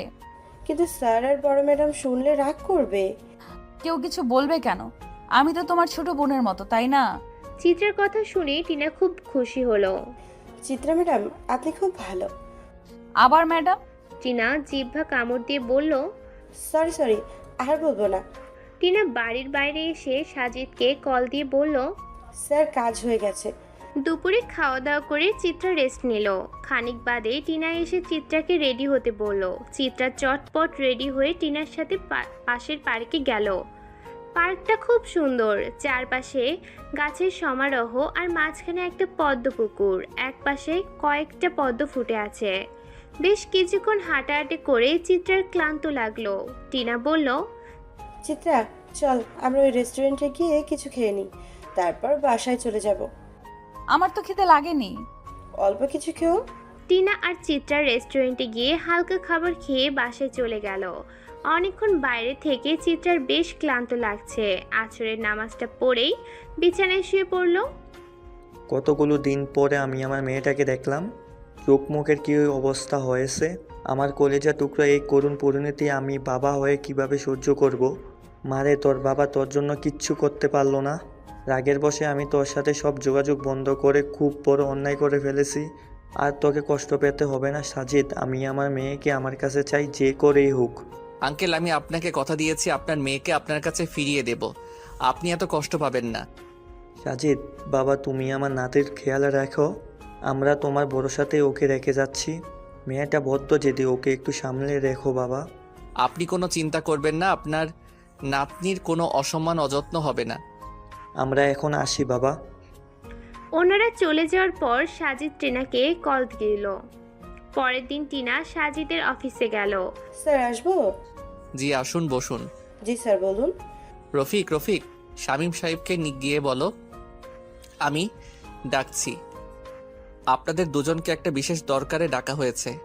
আপনারা আমার খুব কাছের মানুষ।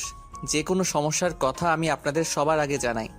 আশা করি প্রত্যেকবারের মতো এবারও সাহায্য করবেন। স্যার আপনি নির্দ্বিধায় সব খুলে বলুন, আমরা আপনাদের সর্বোচ্চ দিয়ে চেষ্টা করব। সাজিদ টিনা আর শামীমকে সমস্যার কথা বলতে লাগলো। মম আমার গাড়ির চাবিটা কোথায়? আমায় ভার্সিটি যেতে হবে। গাড়ি খারাপ হয়ে গেছে, সার্ভিসিং করতে নিয়ে গেছে। আমি যাব কিভাবে? আমি আর চিত্রা ডাক্তার চেম্বারে যাচ্ছি, তুমি চাইলে আমাদের সাথে যেতে পারো। সরি মম, আমি এমন থার্ড ক্লাস মেয়ের সাথে একই গাড়িতে যেতে পারবো না। আফটার অল আমি আনোয়ার চৌধুরীর মেয়ে, যার তার সাথে গাড়ি শেয়ার করতে পারবো না। সেক্ষেত্রে তুমি নিজেই নিজের ব্যবস্থা করে নাও। আয় চিত্রা, আমাদের বের হতে হবে। চিত্রা আর শায়লা বেরিয়ে গেল। তুমি ওই মেয়েটার জন্য আমায় ইগনোর করছো, তো আমিও দেখব তোমাদের এই ভালোবাসা কতদিন থেকে? High Sweety, WhatsApp? রুষার কথার কোনো উত্তর দিল না জেরিন। কিরে তোরা এখানে বসে আছিস, ক্লাসে যাবি না? হ্যাঁ ক্লাস। দেখ জেরিন কেমন মুখ ভার করে আছে। কিরে কি হয়েছে? কিচ্ছু হয়নি। কিছু হয়নি মানে কি? কিছু না হলে মুখটা এমন বাংলার পাস করে রেখেছিস কেন? বললাম তো কিছু হয়নি। রুষা, জেরিনের মনে হয় কোনো কারণে মুড অফ। চল আমরা কোথাও গিয়ে ঘুরে আসি। আমি কোথাও যাব না। প্লিজ জেরিন, এমন করিস না তো। তোকে এমন মন খারাপ দেখলে আমাদেরও তো খারাপ লাগে। চল প্লিজ। রুষা, তুই জেরিনকে নিয়ে ভার্সিটির গেটে দাঁড়া, আমি আসছি। রুষা আর জেরিন কথা বলতে বলতে ভার্সিটির গেটের কাছে এগিয়ে যাচ্ছে। হঠাৎ জেরিন কিছু একটার সাথে ধাক্কা খেয়ে পড়ে যায়। ও মা গো, ও মা গো, কোমরটা গেল রে। রুষা জেরিনের হাত ধরে টেনে তোলে। জেরিন সামনে তাকিয়ে দেখে একটা ছেলে দাঁড়িয়ে আছে। ছেলেটা দেখতে খুব হ্যান্ডসাম, চোখগুলো যেন মায়ায় ভরা। একবার তাকালে ঘোর লেগে যায়। সিল্কি ছোট চুলগুলো ঠিক করতে করতে বলে, হে ইউ, রাস্তা হাঁটার সময় চোখ দুটো বেঁকে ঢুকিয়ে রাখো নাকি? জেরিন ছেলেটার এমন কর্কশ কথা শুনে নিজেকে আটকাতে পারল না। ছেলেটা দেখতে এত ড্যাশিং আর কথাগুলো পুরো করলার জুস। এই রুষা, তুই কি যাবি নাকি দাঁড়িয়ে দাঁড়িয়ে বাংলা সিনেমার ডায়লগ শুনবি? চল বলছি এখান থেকে। এসব আজাইরা কথায় কান দেওয়ার সময় নেই। জেরিন রুষের হাত ধরে টেনে নিয়ে গেল। জেরিন, ছেলেটিকে এভাবে বলা উচিত হয়নি। তুই হোছাছ এমন মাথা গরম করে ফেলিস কেন বলতো? জেরিন, যাই বলিস আর তাই বলিস, ছেলেটা কিন্তু দেখতে জোস মামা। উফ, এমন একটা হ্যান্ডসাম ছেলে লাইফে থাকলে আর কি কিছু লাগে নাকি? আমি তো তোর ভয়েসই ফিদা। সো কিউট ইয়ার। রুষে চুপ করবি?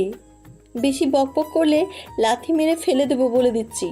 রুষা, জেরিন আর রকি মিলে ঘুরতে গেল। ঘোরাঘুরি শেষ করে রাত 10টায় বাসায় ঢুকলো জেরিন। দাঁড়াও মম, আমি খুব টায়ার্ড, ফ্রেশ হয়ে ঘুমোতে হবে। কাল আমার ক্লাস আছে।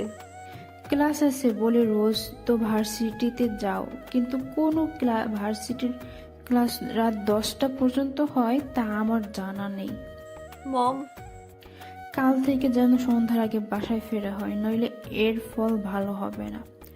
জেরিন শাইলার কথায় রেগে গেল। রুমে গিয়ে ব্যাগটা ছুঁড়ে মারল বিছানায়। ও আল্লাহ, কোথাও শান্তি নেই, না ভার্সিটিতে না বাড়িতে, যেন জেলখানায় বন্দি হয়ে আছি। জেরিন ফ্রেশ হয়ে শুয়ে পড়ল, কিন্তু তার চোখে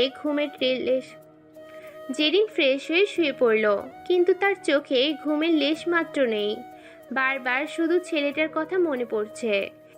ওই অসভ্য অভদ্র ছেলের কথা কেন বারবার মনে পড়ছে।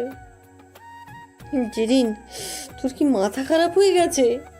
এমন একটা ছেলের কথা ভেবে রাত জেগে আছিস? পরের দিন সকালে নাস্তা না করেই ভার্সিটিতে চলে গেল।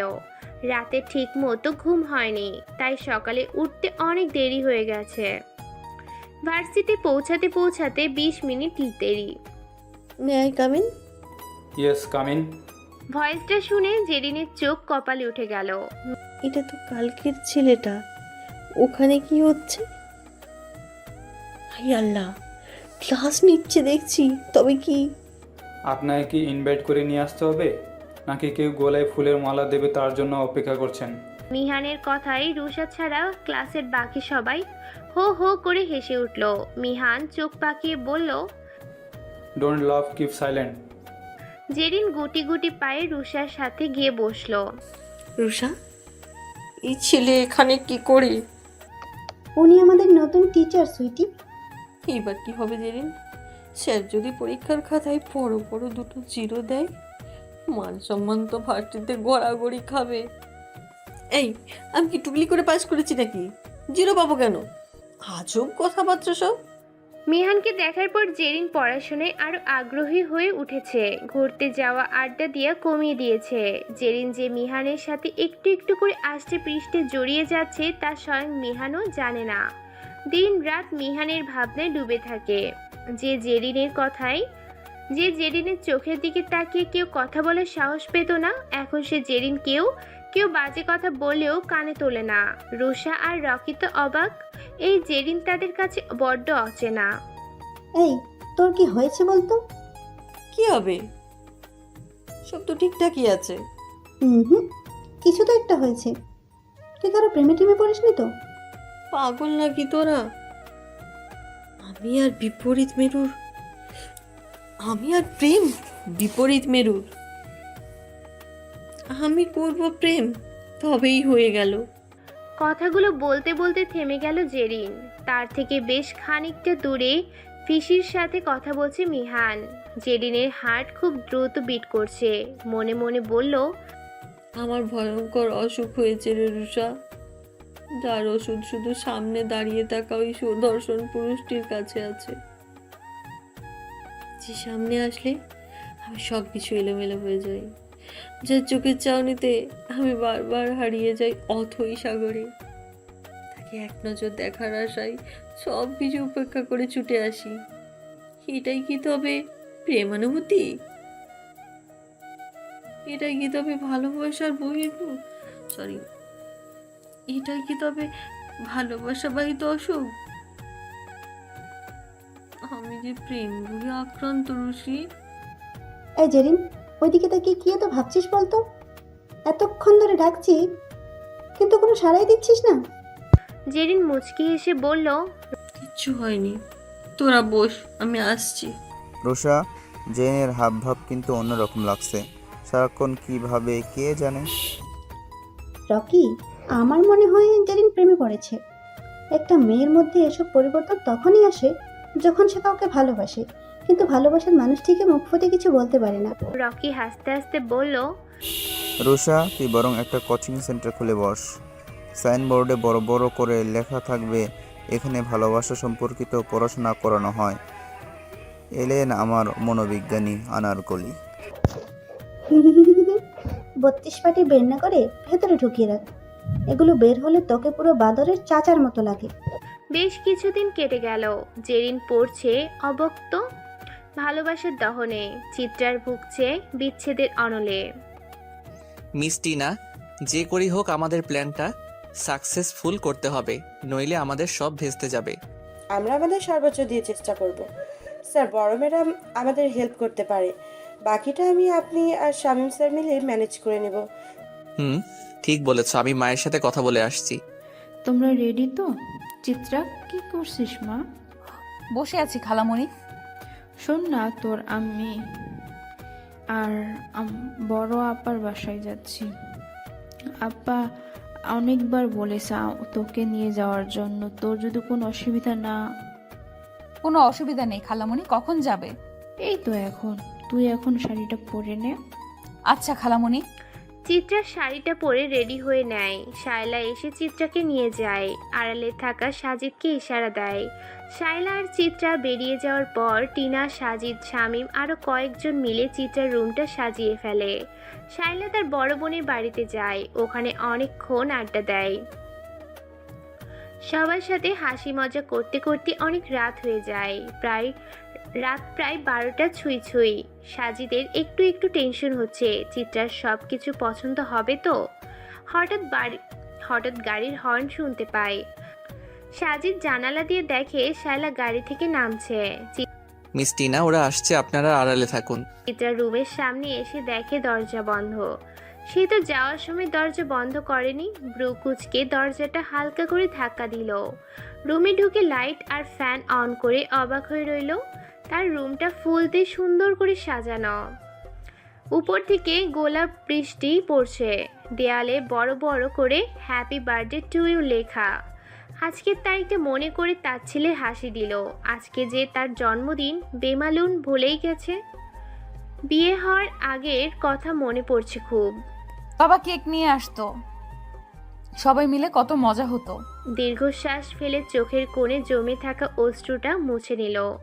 পিছন থেকে সবাই জন্মদিনে উইশ করলো। শায়লাকে গিয়ে জড়িয়ে ধরলো। খালামণি, তুমি এখনো মনে রেখেছো? তোর জন্মদিন কি করে ভুলে যাই বলতো? কিন্তু সব প্ল্যান আমার ছেলের আর ওদের, আমি কিছুই করিনি। টিনা চিত্রার হাতে একটা গিফট বক্স দিয়ে উইশ করলো। নে মা, এবার কেকটা কাট। আমি কিন্তু নিজের হাতে বানিয়েছি, খেয়ে বল কেমন হয়েছে। চিত্রা কেকটা কাটলো, শায়লা ওকে খাইয়ে দিল। খুব মজা হয়েছে কেকটা। সবাই রাতের খাবার খেয়ে বাসায় চলে গেল। চিত্রার খুব টায়ার্ড লাগছে। শাড়িটা চেঞ্জ করে এসে বিছানায় বসলো। রুমের কোনায় একটা ব্যাগ দেখতে পেল। এটা তো তার ব্যাগ নয়, তবে কে রাখলো? ব্যাগটা খুলবে কিনা দোটানায় পড়ে গেল। হঠাৎ ব্যাগের পাশে একটা চিরকুট দেখতে পেল। চিরকুটে লেখা। চিত্রা ব্যাগটা খুলে দেখে একটা হারমোনিয়াম। চিত্রা হারমোনিয়াম বের করলো। হারমোনিয়ামটা হাত বুলিয়ে কান্না করে দিল। কতদিন পর হারমোনিয়ামটা ছুঁয়ে দেখলো। এটা সাজিদ ভাইয়ার কাজ, কিন্তু এটা এখানে কিভাবে আসলো? সাজিদ ভাইয়ার এর উত্তর দিতে পারবে? চিত্রা সাজিদের রুমে যাচ্ছিল, কিন্তু সাজিদের রুমটা কোথায় তার জানা নেই।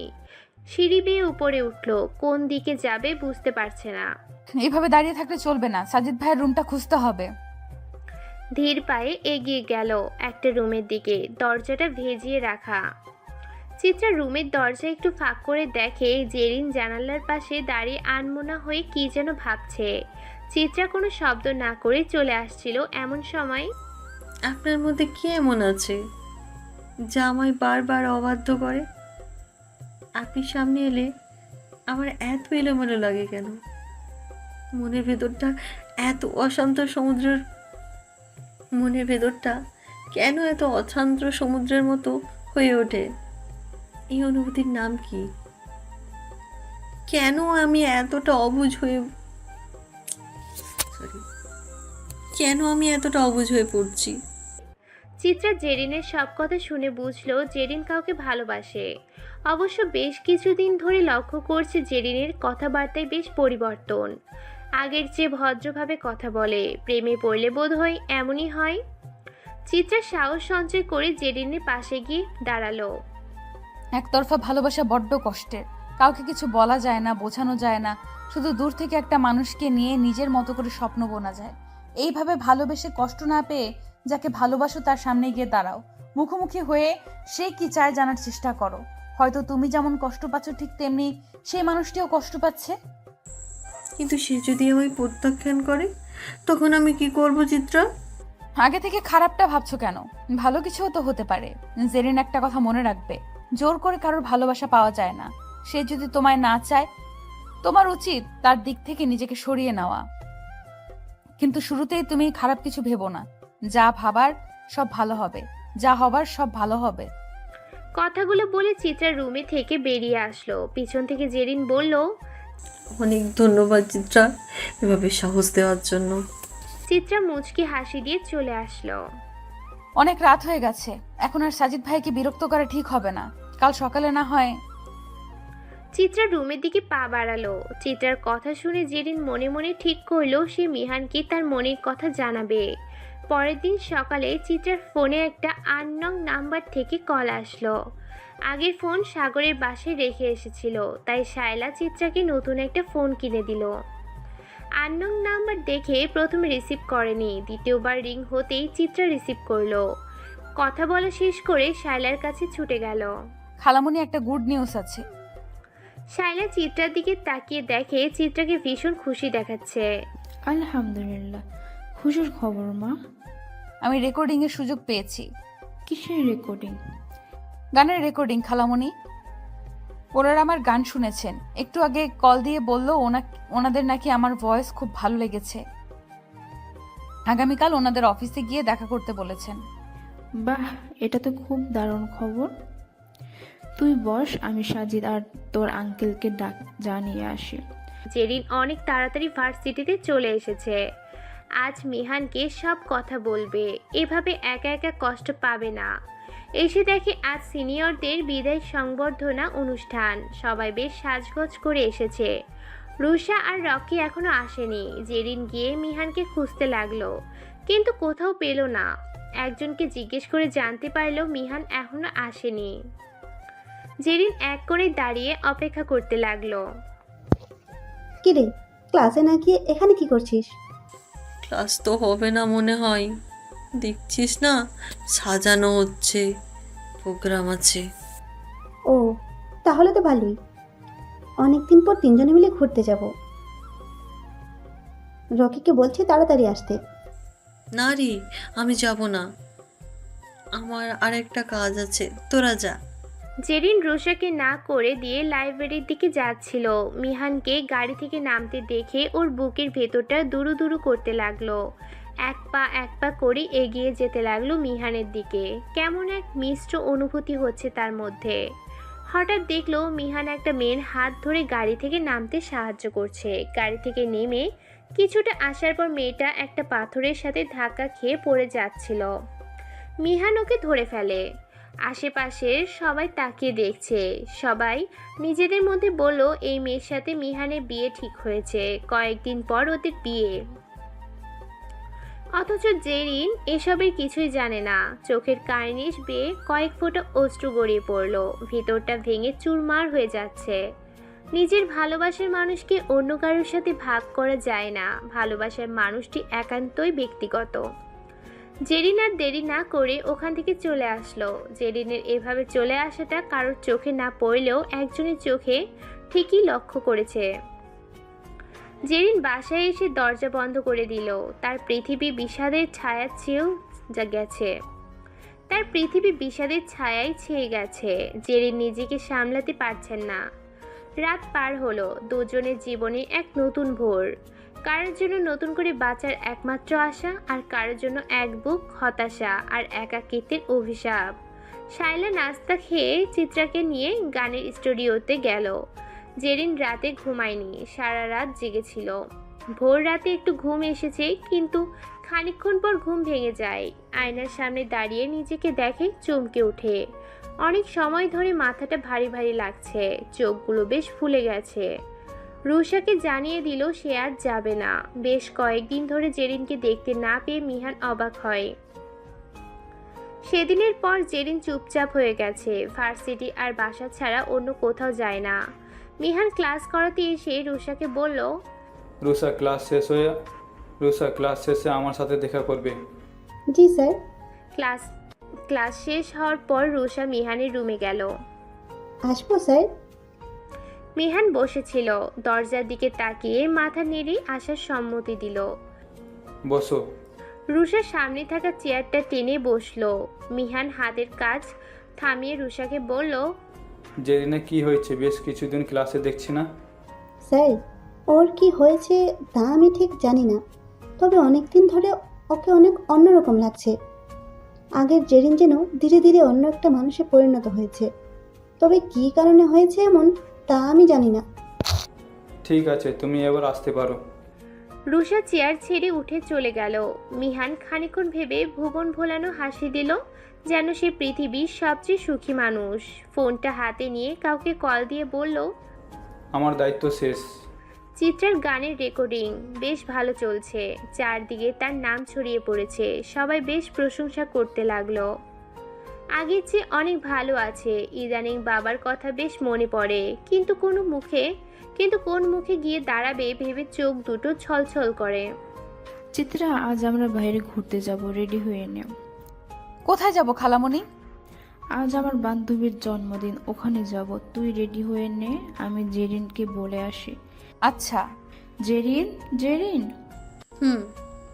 মম বলো।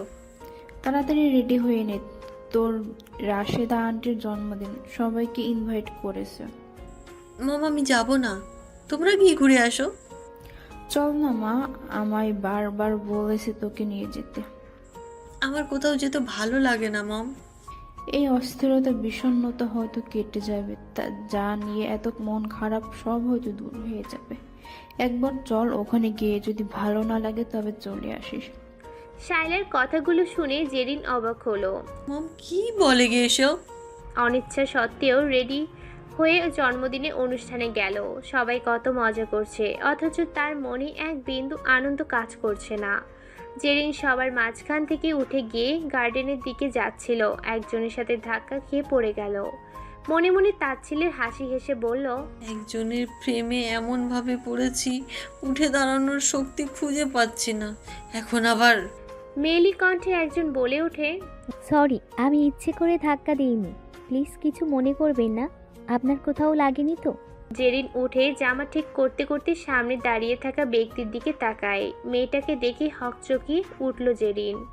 এটা তো মিহান স্যারের বুবু, এখানে কি করছে? জেরিনকে চুপ করে দাঁড়িয়ে থাকতে দেখে মেয়েটি বলল, আপনি ঠিক আছেন? জেরিন হালকা মাথা নেড়ে বলল, ঠিক আছি। আরে মারিয়া, তুমি এখানে কি করছো? ওদিকে তোমায় খুঁজতে খুঁজতে হয়রান হয়ে যাচ্ছে।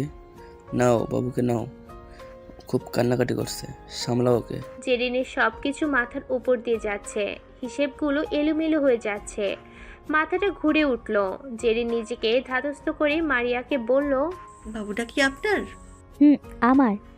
আপনার হাজবেন্ড? এই যে মাত্র চোখে মুখে বিরক্তি নিয়ে বাবু দিয়ে গেল, উনি আমার পতি। বাবু কান্না করলে সে আর 1 মিনিটও সহ্য করতে পারে না। আমি পাতালে থাকলে ওখানে গিয়ে বাবুরে দিয়ে আসবে। মারিয়া, মারিয়া, ওই যে ডাকাডাকি শুরু হয়ে গেছে, আসছি আমি। জেরিন অবাক হয়ে মারিয়ার চলে যাওয়া দেখলো, মনে মনে বলল, এসব কি হচ্ছে আমার সাথে? তবে কি আমি মিহান স্যারকে ভুল বুঝলাম? কিরে এখানে দাঁড়িয়ে আছিস কেন? ওদিকে স্টেজে গান নাচ হচ্ছে, একটু পরে কেক কাটা হবে, চল তাড়াতাড়ি। মিস জেরিন, আপনি যেখানে থাকুন প্লিজ স্টেজে চলে আসুন। গলাটা জেরিনে খুব চেনা লাগলেও সে পাত্তা দিল না, ভাবলো অন্য কাউকে ডাকা হচ্ছে। দুপা ফেলতেই আবার একই কথা শুনতে পেল। জেরিনের এবার সন্দেহ হলো। মনির সন্দেহ দূর করার জন্য সে স্টেজের দিকে গেল। স্টেজে যেতেই সব লাইটস বন্ধ হয়ে গেল। কেউ এসে জেরিনের চোখ বেঁধে দিল। জেরিন খুব ভয় পেয়ে গেল। সে জোরে চিৎকার করতে লাগলো, কিন্তু কারো সারা শব্দ পেল না। জেরিন মনে মনে আল্লাহকে ডাকতে লাগলো। কেউ কানের কাছে ফিসফিস করে বলল, ভয় পেও না প্রেয়সী, আমি তোমার সাথেই আছি। সারা জীবন জন্য বন্দি করতে এসেছি। নিয়ে যাব তোমায় আমার মনের রাজ্যে। কথাগুলো শুনে জেরিনের আরো বেশি ভয় লাগলো। শির দ্বারা বেয়ে একটা ঠান্ডা বাতাস বয়ে গেল। কেউ জেরিনের হাত ধরে সিঁড়ি বেয়ে স্টেজে নিয়ে গেল। জেরিনকে দাঁড় করিয়ে চোখের বাঁধন খুলে দিল। অন্ধকারে কিছুই দেখা যাচ্ছে না। হঠাৎ লাইটগুলো জ্বলে উঠল। জেরিনের ভয় কেটে গেল। তাড়াহুড়ো করে স্টেজ থেকে নামবে এমন সময় পিছন থেকে হাতে টান পড়ল। ঘাড় ঘুরিয়ে দেখে মিহান হাতে ফুল তোড়া নিয়ে হাঁটু গেড়ে বসে আছে। জেরিন বড়সড় একটা ধাক্কা খেলো। নিজের চোখকে যেন বিশ্বাস হচ্ছে না। আমি তো গুচ্ছে কথা বলতে পারি না, কিভাবে প্রপোজ করতে হয়, ইমপ্রেস করতে হয় তা জানা নেই। আমি তোমার ওই রাগ ভর্তি ঝগড়াটে মাখাম চেহারায় প্রেমে পড়ে গেছি। তুমি কি আমার সারা জীবনের ঝগড়া করার পার্টনার হবে রাজকুমারী? জেরিন মিহানের কথা শুনে মুচকে হাসলো। জেরিনের চোখ দুটো শায়লা আর চিত্রাকে খুঁজে বেড়াচ্ছে। শায়লা আর চিত্রা পাশাপাশি দাঁড়িয়ে জেরিনকে ইশারা দিল। জেরিন তাদের ইশারা বুঝতে পেরে ফুলগুলো হাতে নিল। মিহান জেরিনকে শক্ত করে জড়িয়ে নিল। এ যে এক অদ্ভুত অনুভূতি, হারানো ভালোবাসা ফিরে পাওয়ার আনন্দ স্বর্গ সুখের মতো। মিহান জেরিনকে নিয়ে শায়লার সামনে এসে দাঁড়ালো। শায়লা বলল, মিহান বাবা, তোর কাছে আমার কৃতজ্ঞতার শেষ নেই। তুই না থাকলে আজ আমার মেয়েটার এত পরিবর্তন হতো না। না আন্টি, এমন করে বলবেন না। আমি তো কিছুই করিনি। জেরিন এত মিষ্টি একটা মেয়ে, তাকে ভালো না বেসে থাকা যায় না। শায়লা আর মিহানের কথা শুনে জেরিন চোখ বড় বড় করে তাকিয়ে আছে। 1 মিনিট, তোমরা কি একে অপরকে চেনো আগে থেকেই? শায়লা অট্ট হাসি দিয়ে বলল, পাগলি মেয়ে একটা। মিহান হচ্ছে তোর রাশেদা আন্টির ছেলে। মিহান যখন ক্লাস 7-এ পড়ে তখন ওরা বিদেশে চলে যায়। 2 বছর আগে রাশেদা চলে আসে, কিন্তু মিহান তার পড়াশোনার জন্য আসতে পারেনি। রাশেদা তোকে দেখে পছন্দ করে মিহানের জন্য। আমাকে জানানোর পর আমি বললাম তুই আমার কথায় রাজি হবে না, তাই মিহান তোর কলেজের টিচার হিসেবে জয়েন হয়। অবশ্য তোর বাবাও সব জানতো। সব শুনে জেরিনের চক্ষু চড়ক গাছ। এত সব কাণ্ড করলে আমায় একবার জানানোর প্রয়োজন মনে করলে না? যাও তো, কথাই বলবো না তোমাদের সাথে। জেরিন চলে যেতে নিলে রাশেদা এসে বলে, তোমার যাওয়ার সব পথ বন্ধ বুঝলে, তোমায় আর কোথাও যেতে দিব না। মিহান, এই নে আংটিটা জেরিনকে পরিয়ে দে। মিহান জেরিনকে আংটি পরিয়ে দিল। সবাই তাদের জন্য দোয়া করলো। চলো সবাই খেয়ে নেবে, অনেকক্ষণ ধরে না খেয়ে আসো। চিত্রামা আয়। সবাই হাসি মজা করে খাওয়া শেষ করলো। সাজিদ এসে শায়লাকে বলল, ফাইলটা শায়লাকে দিয়ে সাজিদ বেরিয়ে গেল। খাওয়া দাওয়া শেষ করে আড্ডা দিল। রাসু, এবার আমরা রওনা দেই, বুঝলি? অনেক রাত হয়ে গেছে। আজ রাতটা থেকে যাও না। না রে, তোর ভাইজান একা আছে, কখন কি লাগে না লাগে, আমায় ছাড়া তো তার চলেই না। শায়লার কথায় রাশেদা হেসে বলল, বিয়ের এত বছর পরও ভাইজান তোমায় চোখে হারাই। যা বলেছিস। আচ্ছা, এবার আমরা আসি। শায়লা, চিত্রা আর জেরিনকে নিয়ে বাসায় এলো। শায়লা আর জেরিন ভেতরে চলে গেল। চিত্রা নেমে বাসায় ঢুকবে, তখনই ড্রাইভার বলল, ম্যাডাম এই ফাইলটা বড় ম্যাডামের গাড়িতে রেখে গেছে। চিত্রা বুঝতে পারলো এটা সাজিদের সেই ফাইলটা। ড্রাইভারের হাত থেকে ফাইলটা নিয়ে সাজিদের স্টাডি রুমের দিকে গেল। সাজিদ কাউকে এই রুমে ঢুকতে দেয় না। শায়লা চিত্রাকেও বলেছে এই রুমে না আসতে, কিন্তু চিত্রার খুব কৌতূহল। কি এমন আছে এই রুমে যার জন্য সাজিদ ভাইয়া সবার প্রবেশ বন্ধ করে দিল? চিত্রা দরজা খুলে ভিতরে গেল। রুমে এক পাশে ছোট ছোট একটা ডাইভারি। চিত্রের দরজা খুলে ভিতরে গেল। রুমে এক পাশে ছোট ছোট একটা লাইব্রেরি, হরেক রকম বই সাজানো আছে। টেবিলের উপর কতকগুলো ফাইল এলোমেলো ভাবে রাখা। রুমটা খুব সুন্দর, তবে সংরক্ষিত করে রাখার মতো কিছুই চোখে পড়ল না চিত্রার।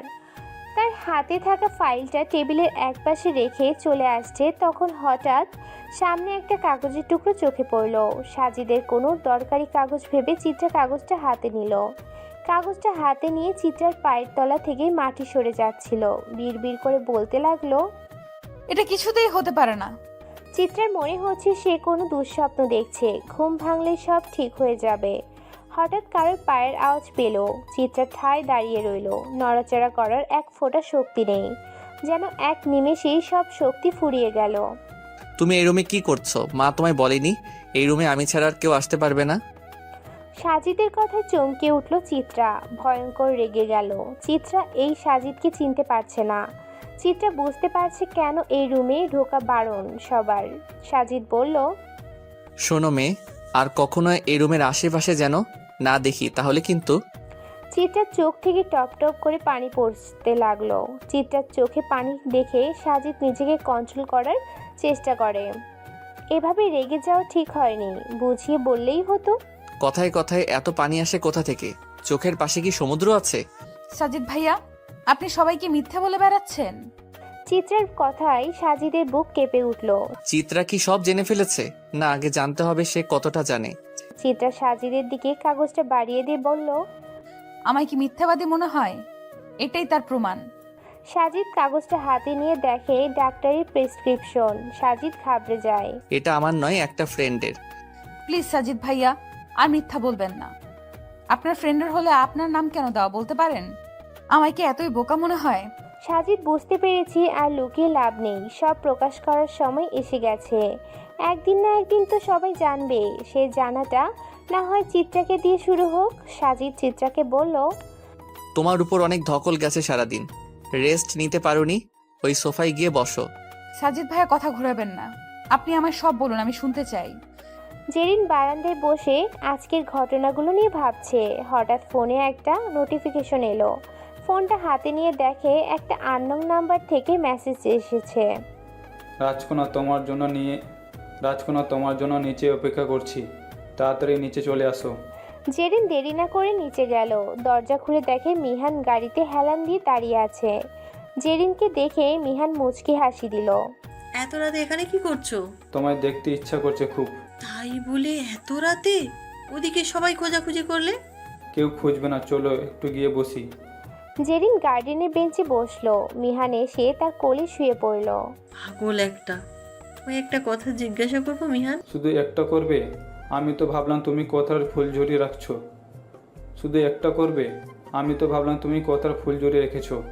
আমি আসলে সব কথার গালি সাজিয়ে বসবে। তুমি কি জানতে আমি তোমায় পছন্দ করতাম? জানতাম। কি করে? তোমার ডায়েরি পড়ে। কি? মায়াবতী, তোমার ডায়েরি। ওটা তো হারিয়ে গেছে অনেক দিন আগে। তুমি কিভাবে পেলে? আমি ভার্সিটিতে জয়েন করার 1 মাস পর একদিন তুমি আর তোমার ফ্রেন্ডরা মিলে একটা রেস্টুরেন্টে খেতে গেছিলে। ভাগ্যক্রমে আমিও সেই রেস্টুরেন্টে আমার এক আঙ্কেলের সাথে দেখা করতে যাই। আমি দূর থেকে তোমাদের দেখতে পাই। তোমরা খাওয়া দাওয়া শেষ করে বিল দিয়ে চলে গেছিলে। টেবিলের উপর ডায়েরিটা দেখে ওয়েটার তোমাদের পেছনে দৌড়ে যায়, কিন্তু ততক্ষণে তোমাদের গাড়ি ধরাছোড়া বাইরে। আঙ্কেল যখন ওয়াশরুমে যায় আমি ওয়েটার থেকে ডায়েরি নিয়ে ব্যাগে রেখে দিই। বাসায় গিয়ে ডায়েরিটা খুলে পড়তে শুরু করি। ওখান থেকে আমি বুঝতে পারি তুমি আমায় ভালোবাসো। মিহানের কথায় জেরিন লজ্জা পেল। তোমার প্রত্যেকটা রূপ খুব অতুলনীয়। রাগলে যেমন অপূর্ব লাগে, ঠিক লজ্জা পেলে অসাধারণ লাগে। মেয়েটা দেখছি আমায় পাগল করে ছাড়বে। জেরিন কিছু একটা ভাবলো, তারপর মুখটা ফ্যাকাশে হয়ে গেছে। মিহান দেখতে পেল তার প্রেয়সী মনে মেঘেরা ভিড় করেছে একটু একটু করে। যে কোনো সময় আকাশ ভেঙে বৃষ্টি নামবে।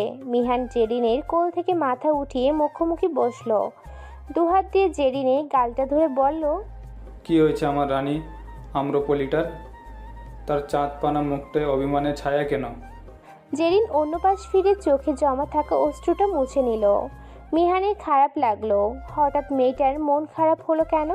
জেরিন নিজেকে একটু সামলে নিয়ে বলল, তুমি যদি তখনই বুঝতে পেরেছো আমি তো তোমায় কতটা চাই, তাহলে সেদিন অনুষ্ঠানে তুমি ওই মেয়েটার হাত ধরলে কেন? জেরিনের কথায় মিহান জোরে জোরে হাসতে শুরু করলো। এতক্ষণে জেরিনের অভিমানের কারণ বুঝতে পারলো। জানো, সেদিন সবাই বলা বলি করছিল ওই মেয়ের সাথে তোমার বিয়ে ঠিক হয়েছে। আর তুমি সেই কথা শুনে বাসে এসে খুব কান্না করছো, তাই তো? জানো মিহান, মেয়েরা খুব অদ্ভুত মতো খারাপ। বাজে মেয়েই হোক না কেন, সে নিজের ভালোবাসার মানুষকে অন্য কারোর সাথে ভাগ করতে পারে না। অন্য কারোর সাথে দেখা তো দূরে, অন্য কারোর মুখে নিজের মানুষটার কথা শুনলে গুমড়ে গুমড়ে মরে। আমিও ঠিক তেমনই। যে মানুষটা আমার, সে শুধুই আমার হয়ে থাকবে। আমার সাথে থেকে অন্য কারোর সাথে কথা বলবে, এটা আমার একদমই সহ্য হয় না। সেদিনও ঠিক তাই হয়েছে। আমি মারিয়ার সাথে তোমায় দেখে দৌড়ে চলে এসেছি। ওই মুহূর্তগুলো দেখার মতো সাহস আমার ছিল না। বোকা মেয়ে। মারিয়াকে তুমি জানো? না তো। ও হচ্ছে আমার দূর সম্পর্কে বোন।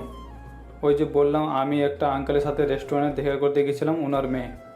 এই জন্য জিজ্ঞাসা করলাম। কেউ একটা বিষয় ভাবাচ্ছে, সেদিন ওর মধ্যে প্রেগন্যান্সির কোনো লক্ষণ দেখতে পাইনি। কাল অনুষ্ঠানে দেখি ওর তো একটা বাবু আছে, কিভাবে সম্ভব? মারিয়ার কোলে তুমি যে বাবুটাকে দেখছো ওটা ওর বড় বোনের মেয়ে। বাবু হওয়ার সময় মারিয়ার বড় বোন মারা যায়। বাবুটার বাবা দেশের বাইরে থাকে। মারিয়া আর ওর হাজব্যান্ড বাবুটাকে নিজের পরিচয়ে বড় করছে। মারিয়া আমাদের ভার্সিটি থেকে পড়াশোনা করেছেন। সেই দিন মারিয়াদের বিদায় সম্বন্ধনা ছিল। আসার সময় ওর গাড়ি খারাপ হয়ে যায়, তাই ওকে লিফট দিয়েছিলাম। বেশ এইটুকু। জেরিন মিহানের বুকে মাথা রেখে চোখ বন্ধ করে থাকলো। কিছু দিনের মধ্যেই জেরিন আর মিহানের বিয়ে হয়ে গেল। বিয়ের ঠিক 3 দিন পর সাজিদ সকালে এসে শায়লাকে বলল, মা, আমি কালকে লন্ডনে চলে যাচ্ছি। এখানকার সব কাজ হয়ে গেছে, এবার ওখানে গিয়ে বাকিটা গোছাতে হবে। সাজিদ, তোর চোখে মুখে এই অবস্থা কেন বাবা? কয়েকদিন ধরে দেখছি কেমন যেন শুকিয়ে গেছিস, চোখে ক্লান্তির ছাপ। কি হয়েছে বাবা? তুই কি কিছু লুকাচ্ছিস? আমার মনটা খুব ডাকছে, মনে হচ্ছে আমি আমার একটা অংশ হারিয়ে ফেলছি ধীরে ধীরে। বাবা বল, আমায় কি হয়েছে?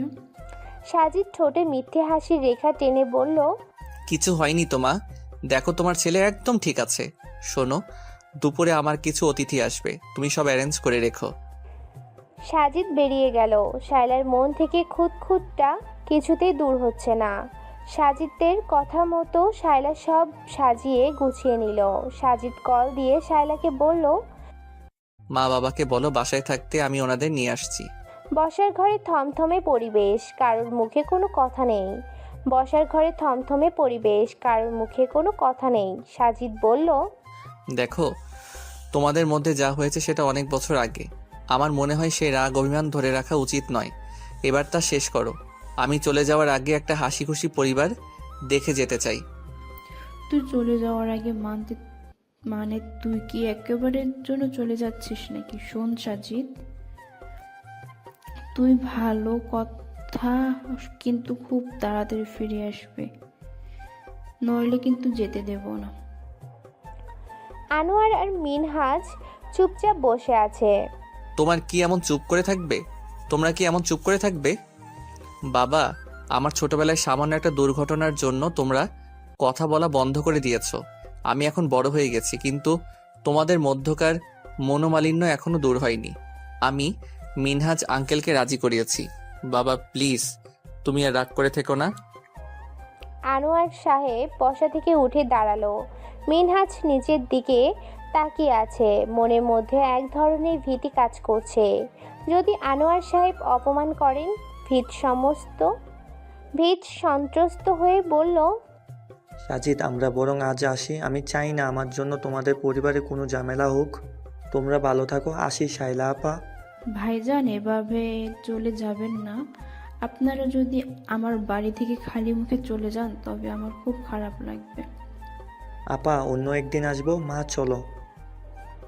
মিনহাজ সাহেব কথাগুলো বলে দরজার দিকে পা বাড়ালো। দাঁড়াও মিনহাজ। আনোয়ার সাহেবের গম্ভীর গলা শুনে পা চালানো বন্ধ করে দিল। আনোয়ার সাহেব এক পা দু পা করে মিনহাজ সাহেবের দিকে এগিয়ে এলো। নিচের দিকে তাকিয়ে থাকা লোকদের আমি পছন্দ করি না। চোখে চোখে রেখে কথা বলতে ভালোবাসি। আনোয়ার সাহেবের কথায় মিনহাজ সাহেব মাথা উঁচু করলো। আমাদের মধ্যে যা হয়েছে আমি সেই সব কিছু মনে রাখিনি। সেদিন ক্ষমতা আর অর্থের দম্ভে আমি অন্ধ হয়েছিলাম। মানুষকে মানুষ মনে করতাম না। আমি তোমাদের খুব অসম্মান করেছি। একজনের কাছে ক্ষমা চাওয়ার কোনো সুযোগ পাইনি। তুমি আমায় ক্ষমা করে দাও মিনহাজ। এমন করে বলবেন না ভাইজান, আপনার কোনো দোষ ছিল না। আপনার জায়গায় আমি হলে আমিও একই আচরণ করতাম। আনোয়ার সাহেব মিনহাজ সাহেবকে বুকে টেনে নিলেন। শায়লার চোখ দুটো ছলছল করছে। আজ যদি তুমি চুমকি বেঁচে থাকতো কতই না খুশি হতো। আনোয়ার মিনহাজের হাত ধরে বলল পাশে বসালো। সাজিদের খুব ভালো লাগছে। একটু একটু করে সব ইচ্ছা পূরণ হচ্ছে। চিত্রার আজ শেষ গানের প্রোগ্রাম ছিল। কাল থেকে কিছুদিনের জন্য অবসর নেবে। প্রোগ্রাম শেষ করে বাসায় এসে দেখে তার বাবা আর দাদিমা বসে আছে। ওদের দেখে চিত্রার মনটা খুশিতে ভরে উঠল। কতদিন পর বাবা আর দাদিমাকে দেখছে। আনোয়ারের কথা ভেবে চিত্রার খুব ভয় লাগলো। ভয়ে হাত পাট কাঁপছে। কে রে, ওখানে দাঁড়িয়ে আসিস কেন? এদিকে আয়। শায়লার কথায় হকচকিয়ে উঠল চিত্রা। চিত্রার দাদিমা ছুটে এসে চিত্রার জড়িয়ে কান্না করে দিল। দাদিমার চোখের পানি মুছে বলল, দাদিমা, আমি অনেক বড় একটা ভুল করেছি, তুমি আমায় মাফ করে দাও। এমন করে বলিস না বুবু, তুই কোনো ভুল করিসনি। আল্লাহ যা করেন ভালোর জন্য করেন।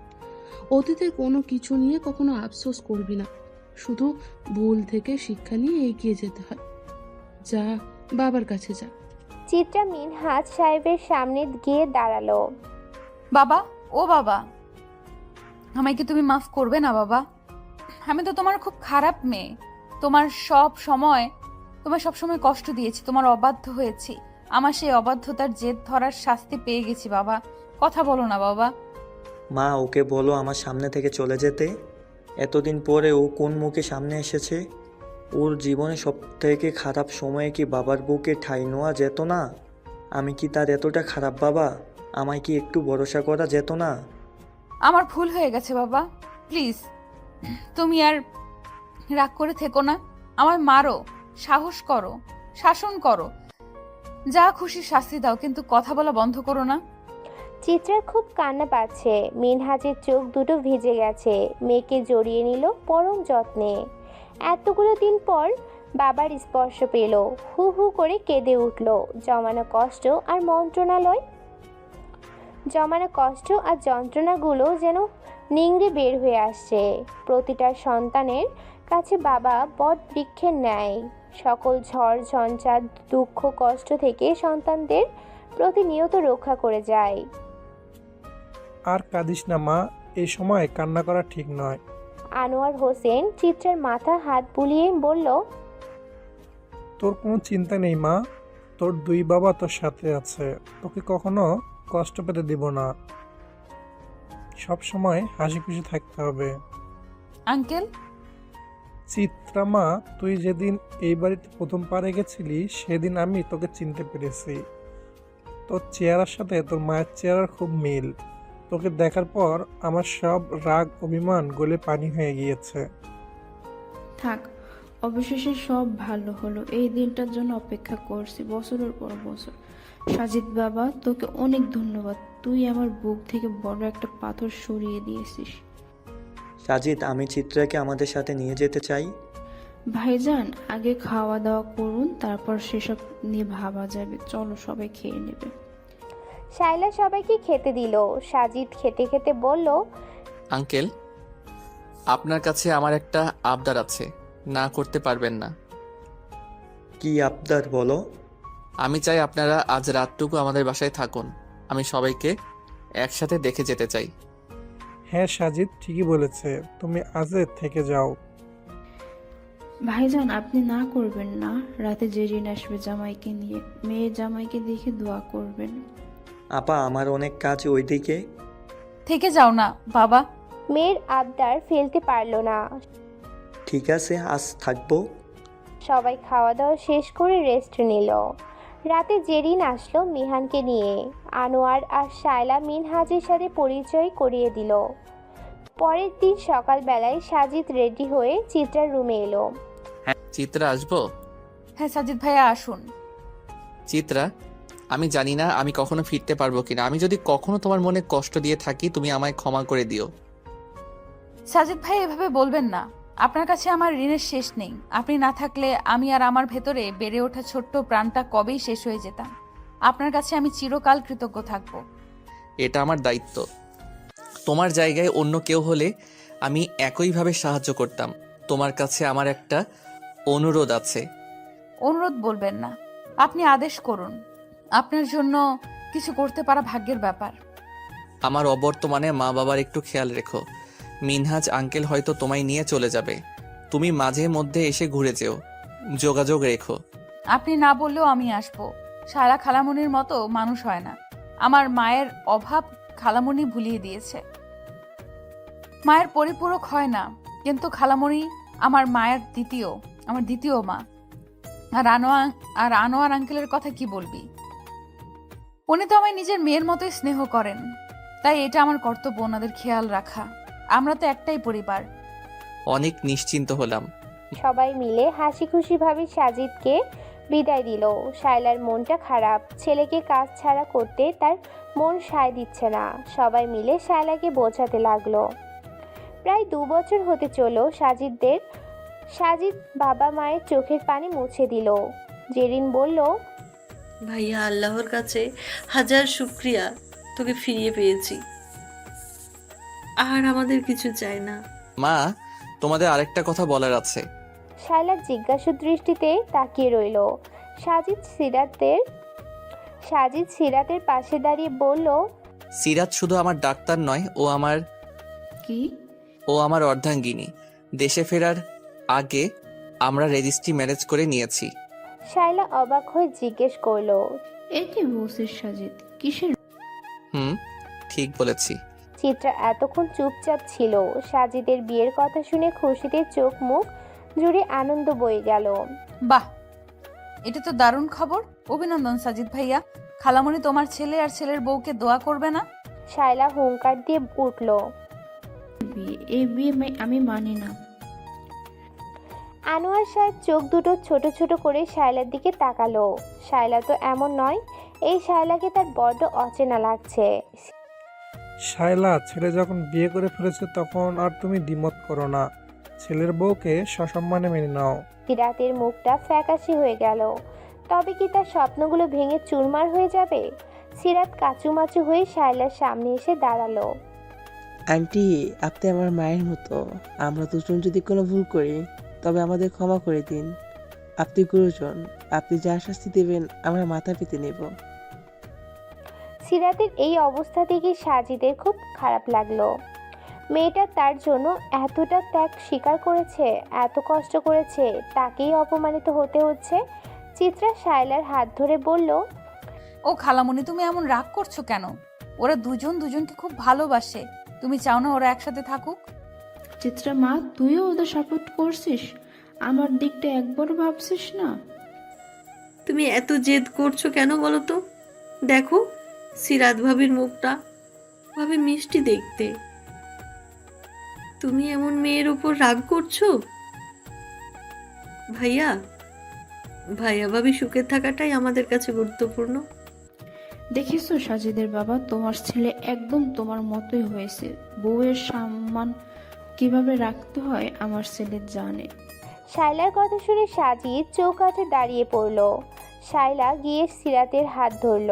সিরাত মা, তুই আমার উপর অভিমান করিস না। আমি তোদের সাথে একটু মজা করলাম, আর দেখলাম আমার ছেলেটা তোকে কতটা ভালোবাসে। আমি কিন্তু দজ্জাল শাশুড়ি নই। শায়লা এহেন কাণ্ডে সবার চোখ কপালে উঠে গেল। চিত্রা হেসে বলল, আমার সেই ভালোবাসা যাকে ভালোবেসে দুঃখ কষ্ট পেয়েছি। তবে তোমায় অসংখ্য ধন্যবাদ। সেদিন তুমি যদি আমার সামনে তোমার খারাপ রূপে না আসতে, তবে আমি নিজের পায়ে দাঁড়াতে পারতাম না। তোমার জন্য আমি ফালাক নামক এক টুকরো জান্নাত পেয়েছি। সাগর, আমি তোমায় কখনো ভুলতে পারবো না, কিন্তু তোমায় আর আমার জীবনে চাই না। আমি একাই বড় করব। আমার ফালাককে আমি একাই বড় করব। তুমি স্মৃতির পাতায় লেখা একটা নাম হয়ে থাকবে। দিন শেষে তুমিই আমার প্রথম ও শেষ ভালোবাসা। এতগুলো বছর কেটে যাওয়ার পরও সাগরের প্রতি ভালোবাসা এক বিন্দুও কমেনি। ভালোবাসার মানুষটা ভুল হতে পারে, কিন্তু তার ভালোবাসা তো ভুল ছিল না।